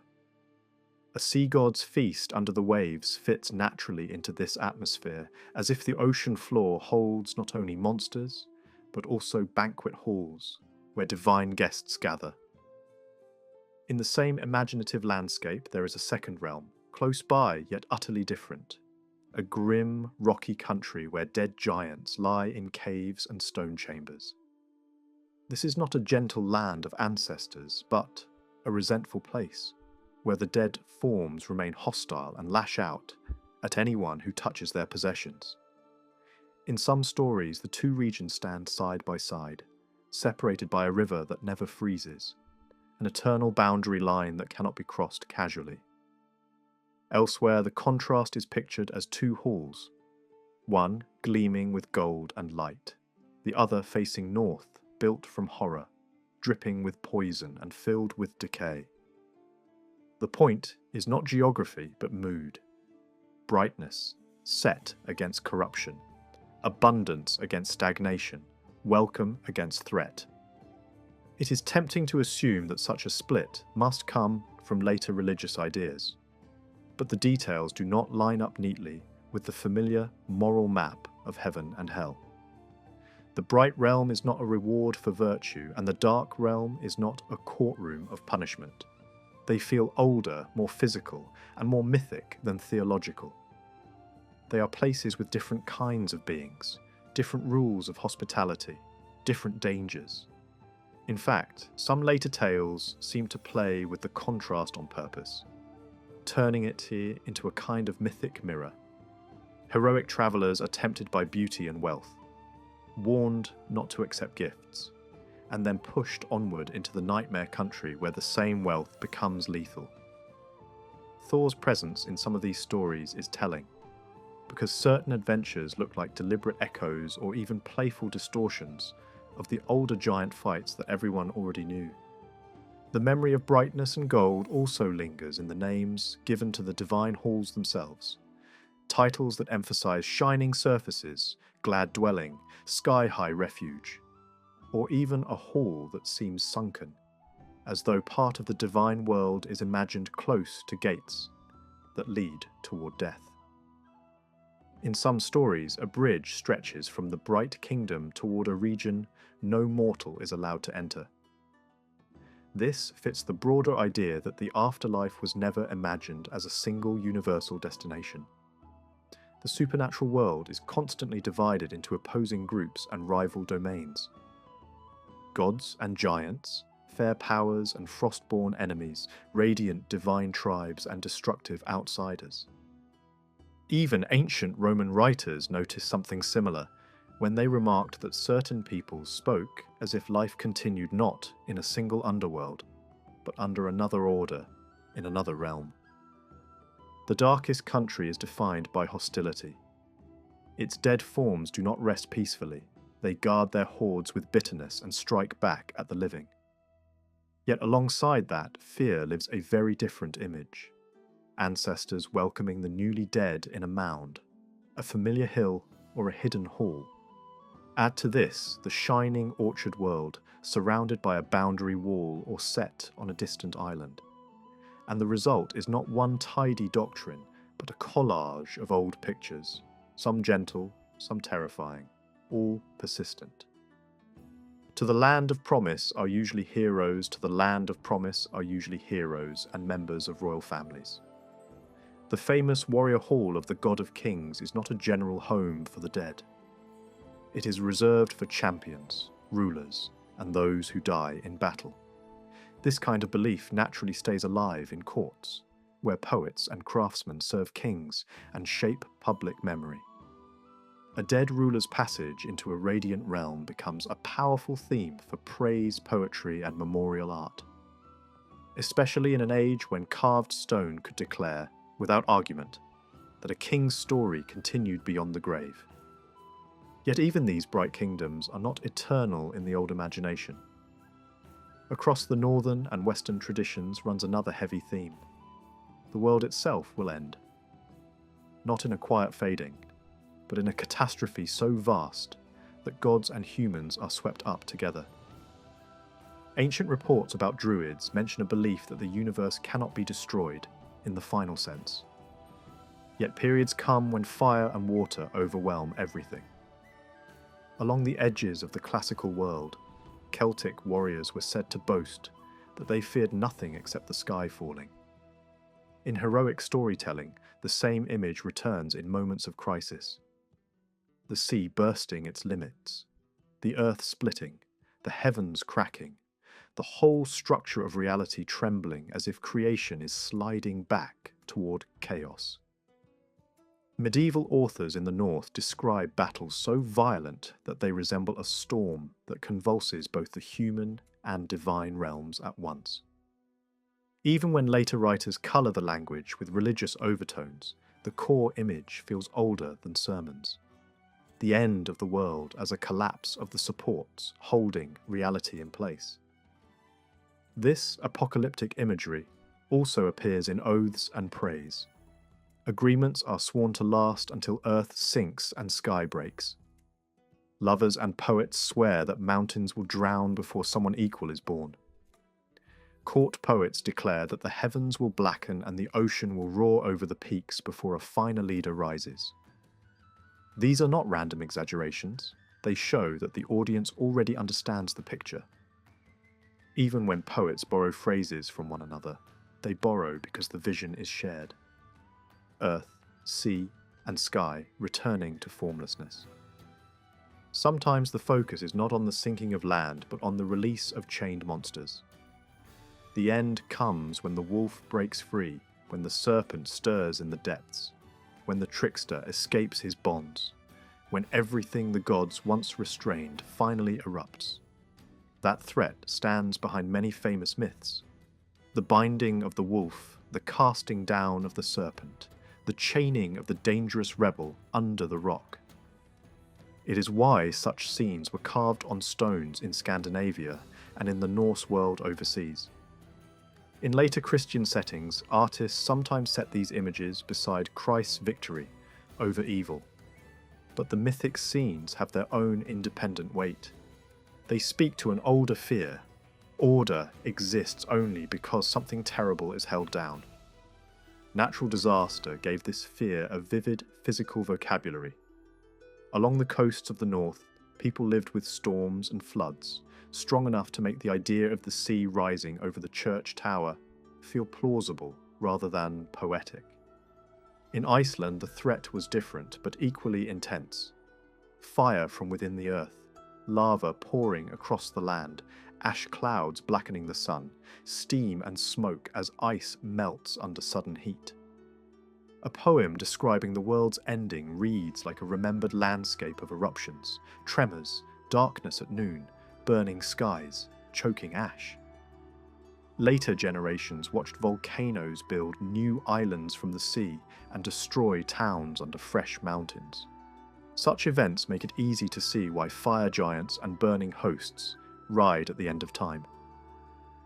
The myth speaks in the language of the land. Another element in the northern vision is the Great Winter, years of relentless cold, with no summer in between, followed by an age of social collapse when loyalties break and kinship ties are abandoned. The winter is not merely weather, it is cosmic failure, the sun's promise threatened. In older practice, the return of the sun after long darkness was welcomed with intense relief, as if each year carried the fear that light might never come back. In myth, the winter's cause is clear. The sun itself is hunted, and in the final days it is swallowed. Even in later folk speech, the sun can still be said to go into the wood when it sets. A phrase that keeps alive the old picture of the sun pursued toward a final hiding place. Shadowy sundogs and moondogs in popular naming of sky phenomena preserve the same animal imagery that makes an eclipse feel like a bite taken out of heaven. The world's ending is not only a collapse of nature, it is also announced by furious riding. The dead ride toward the realm of death. The fire host rides and breaks the rainbow bridge. The gods ride out with their gathered champions. Even in sagas set in a human world, dreams describe a black figure riding with a blazing brand, surrounded by fire, an omen that momentous destruction is coming. In folklore, this becomes the wild hunt, the terrible company sweeping through the sky. In older poetry, the sound of riding itself can signal the boundary breaking, as if the other world is suddenly moving into the human world at full speed. The final struggle is portrayed as long expected. The god of kings collects champions not for display, but for war.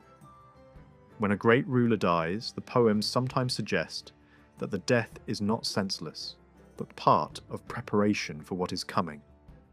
Various traditions disagree about the location and shape of the last battlefield, but the core remains. Gods and monsters meet, bonds snap, and the ordered world is torn open. Comparable themes appear in Irish tradition as well, where a great battle of divine beings is followed by grim prophecies of moral collapse. Sterile summers, cattle without milk, shame without restraint, courage drained away, the breakdown of family boundaries, an age so inverted that it feels like the world is sick. Later, religious teaching could easily strengthen this kind of prophecy. since warnings about the last days are common in many faiths. Still, the parallels are worth noticing. A final conflict involving supernatural powers, treachery from within, a grim forecast of social ruin, and the sense that a new age will follow. Neither tradition ends with absolute annihilation. After the catastrophe, the earth rises again from the sea. A new sun moves across the sky. A younger generation takes up the rule of the world. Some divine beings return to their own people as the old order falls. In certain poems, wise female spirits arrive again, travelling over the sea to resume their tasks among humans, as if the same mysterious figures who appeared at the world's beginning come back at its rebirth. The pattern repeats in human storytelling too. After a terrible burning and loss, a survivor lives on. Revenge is completed. Enemies are reconciled. And the community begins again. Gods and goddesses in traditional mythology are often presented in a rigid and simplified form, as if each belonged to a clearly defined category with a fixed role. Stories that survive from the past frequently show divine figures acting in ways that seem consistent enough to encourage neat classifications. Yet these classifications usually reflect modern theories more than ancient belief. Scholars once assumed that the chief deity of early religion must have been a sun god, since the sun sustains life and naturally becomes a powerful symbol. Because of this assumption, many mythological figures were interpreted as solar beings, even when the evidence was uncertain or contradictory. Some destructive figures were even explained as sun gods despite their violent or sinister qualities. Attempts were made to force the stories into a single pattern by adjusting details or reinterpreting inconvenient passages. Such methods reveal more about the expectations of modern interpreters than about the beliefs of early peoples. This approach resembles assembling a puzzle after first deciding what the picture must look like. Pieces that seem to fit are accepted, while those that do not are ignored or reshaped. The result may appear convincing at first glance, but the full image never quite comes together. Another method has been to treat mythological texts as perfectly reliable records, and to combine every surviving detail into a single system. This produces elaborate reconstructions that smooth over contradictions and assume that mythology once formed a complete and logical structure. Both approaches depend on the belief that ancient religion can be decoded into a simple and orderly scheme once the correct symbols are identified. In reality, mythological traditions developed over long periods and contain many layers of belief. Stories about the gods changed as they were retold, influenced by contact with other cultures and reshaped by the poets and storytellers who preserved them. Direct evidence for early belief is unavailable, and even if it existed, it would probably reveal contradictions and inconsistencies. People can accept different and even conflicting ideas about the supernatural without feeling the need to reconcile them into a single system. Oral tradition allowed beliefs to evolve naturally, discarding elements that no longer suited changing conditions, while preserving those that remained meaningful. When these traditions were finally written down, however, older and newer ideas became fixed side by side, creating the impression of confusion. Despite these difficulties, it remains possible to form a general understanding of the gods from the available evidence. The material is uneven and sometimes obscure, but it is extensive, and visual representations such as carvings and monuments help to balance the literary sources. Ideas about the gods were never static. Traditions change with social conditions, and the study of folklore has shown how difficult it is to define popular beliefs or trace them back to a single origin. Each tradition must be examined in its own development, without forcing it into a universal pattern. The Celtic and Germanic peoples worshipped many different deities across centuries, marked by migration and cultural exchange. their religion could not remain unchanged under such conditions. Priests and teachers transmitted traditional knowledge, but there were no sacred texts establishing a fixed body of doctrine. Contacts with foreign cultures introduced new ideas, and the influence of the Roman world was particularly strong.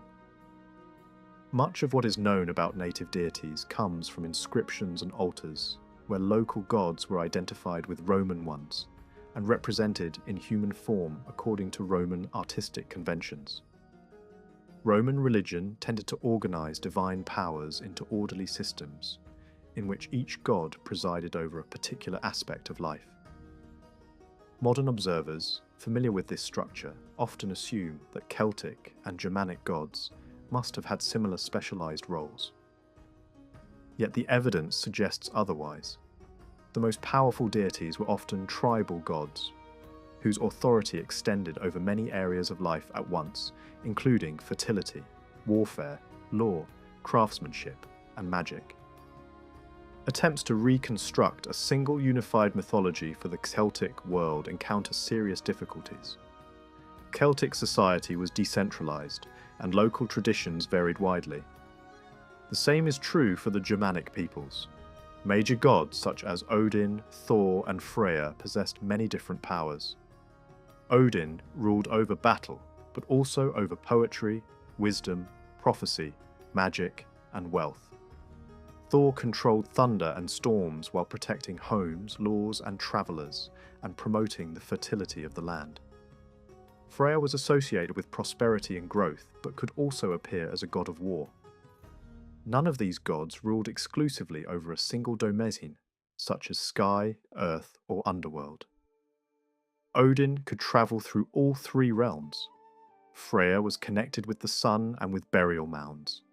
Thor governed the weather, yet protected the dead in their graves. Each deity retained a recognizable personality, and individuals might turn to different gods depending on their way of life.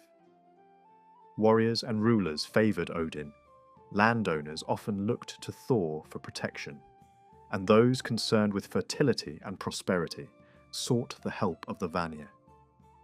Traditional accounts preserved in medieval literature deserve serious consideration, since their authors were closer to the old beliefs than modern interpreters can ever be. Excessive skepticism can distort the picture just as much as blind acceptance. Some scholars rejected important sources entirely, arguing that later writers invented large portions of the mythology. Such extreme doubt is no more useful than rigid adherence to a single theory.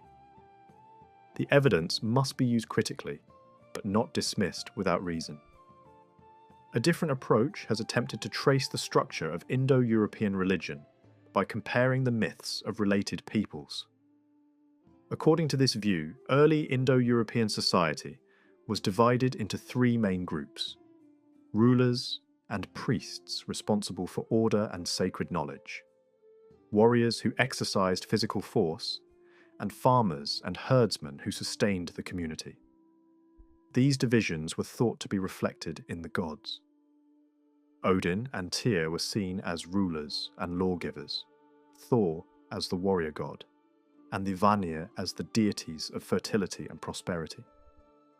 This interpretation explains certain recurring patterns in mythology, such as conflicts between different groups of gods followed by reconciliation.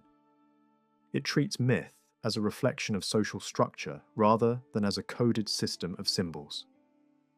Yet difficulties remain. The Norse gods do not fit neatly into such categories. Odin, not Thor, was the chief god of warriors, while Thor also protected law and order. Thor belonged to the class of sky gods associated with thunder, similar to Zeus and Jupiter. Over time, the functions of different gods shifted and overlapped. Literary sources may emphasize the heroic and warlike qualities of the gods more strongly than their religious or magical aspects, especially in societies dominated by warrior elites. Even so, the contrast between ruling gods and fertility gods appears to be a genuine feature of northern religion, and helps explain the distinction between the Aesir and the Vanir. The surviving myths present the gods as members of a community rather than as isolated figures. There is no evidence that a single supreme deity dominated early belief. Germanic and Scandinavian peoples worshipped the gods together at communal feasts, although offerings might be dedicated to particular deities. Oaths and curses sometimes invoked 2 or 3 gods at once. Poems describe gods travelling together on adventures, feasting in great halls, or assembling to decide matters of importance. Early mythological poetry presents the gods as a company present from the beginning of time, establishing order and creating works of skill and beauty. Later writers may have added details to clarify relationships among the gods, but the idea of a divine community clearly existed before their time. This sense of a divine assembly is reinforced by traditional language. Various terms referred collectively to the gods as powers who determined human fate and maintained cosmic order. These expressions often carried meanings connected with binding forces or unbreakable decisions, suggesting the authority of divine law. The idea that the gods bind and restrain chaos appears in myths, where monsters are chained to prevent destruction. Similar imagery appears in rituals where worshippers entered sacred places bound by cords, symbolizing submission to divine power. Ancient writers already recognized the plurality of northern gods. Early descriptions mention several principal deities, as well as divine ancestors and goddesses. Irish tradition likewise preserves the memory of a supernatural people dwelling in mounds or hidden realms, closely linked with heroes and kings. No single supreme god dominates these traditions. The same deity might be known by many different names, and the distinction between gods and heroic ancestors often became blurred. Archaeological remains from Celtic regions show imposing figures that may represent gods or deified ancestors. Inscriptions indicate that certain deities were worshipped across wide areas, while artistic representations suggest a variety of divine forms. Some gods were identified with Roman Mercury and Jupiter, others with Apollo or Mars. These identifications reveal only partial similarities, and should not be taken as exact equivalents. Among the most powerful Celtic gods were figures remembered in later literature as Lugh and the Dagda. In Scandinavian tradition, similar prominence belonged to Odin and Thor. Each possessed a wide range of powers and strong individual character. These ruling gods were accompanied by many others connected with fertility, the natural world, and the cycles of life. Some were associated with forests and animals, others with rivers or the sea. Many appear only briefly in stories, leaving uncertain traces of earlier worship. Certain younger divine figures appear as radiant sons of greater gods, and may reflect fertility traditions connected with seasonal change. Some survive disasters that destroy the older generation of gods and begin a renewed age. Others possess specialized skills such as smithcraft or healing and belong more to legend than to active worship. Most unusual among the divine companions is the trickster figure, who appears in both Celtic and Germanic tradition. These characters delight in quarrels and deception, stirring up conflict at feasts and gatherings. Their schemes often collapse in comic fashion, leaving destruction behind, but rarely bringing them advantage. They reveal hidden tensions within the divine community and sometimes play a role in bringing about catastrophe. Across both traditions, a pattern emerges. 2 or 3 dominant gods stand at the center, supported by a wider group associated with fertility and the natural world. Minor figures represent specialized skills or local traditions. Over time, the positions of the leading gods shifted, their powers overlapping and changing. Some deities faded into the background while others gained importance. The ruling gods acted as leaders, who organized the world and protected the community. They received sacrifices at communal feasts, and guided the fate of both individuals and peoples. Goddesses formed an equally important presence, often linked with destiny and the cycles of life. Groups of 3 female powers appear repeatedly as controllers of fate. The divine figures preserved in myth are not sharply defined. Distinctions between gods, giants, and heroes often blur. Some ancient giants may be faded memories of earlier deities, while legendary craftsmen and warriors may preserve traces of supernatural origins. Much of what survives comes from storytelling traditions shaped by generations of poets and narrators. Images and symbols from earlier times provide additional clues, but rarely clear answers.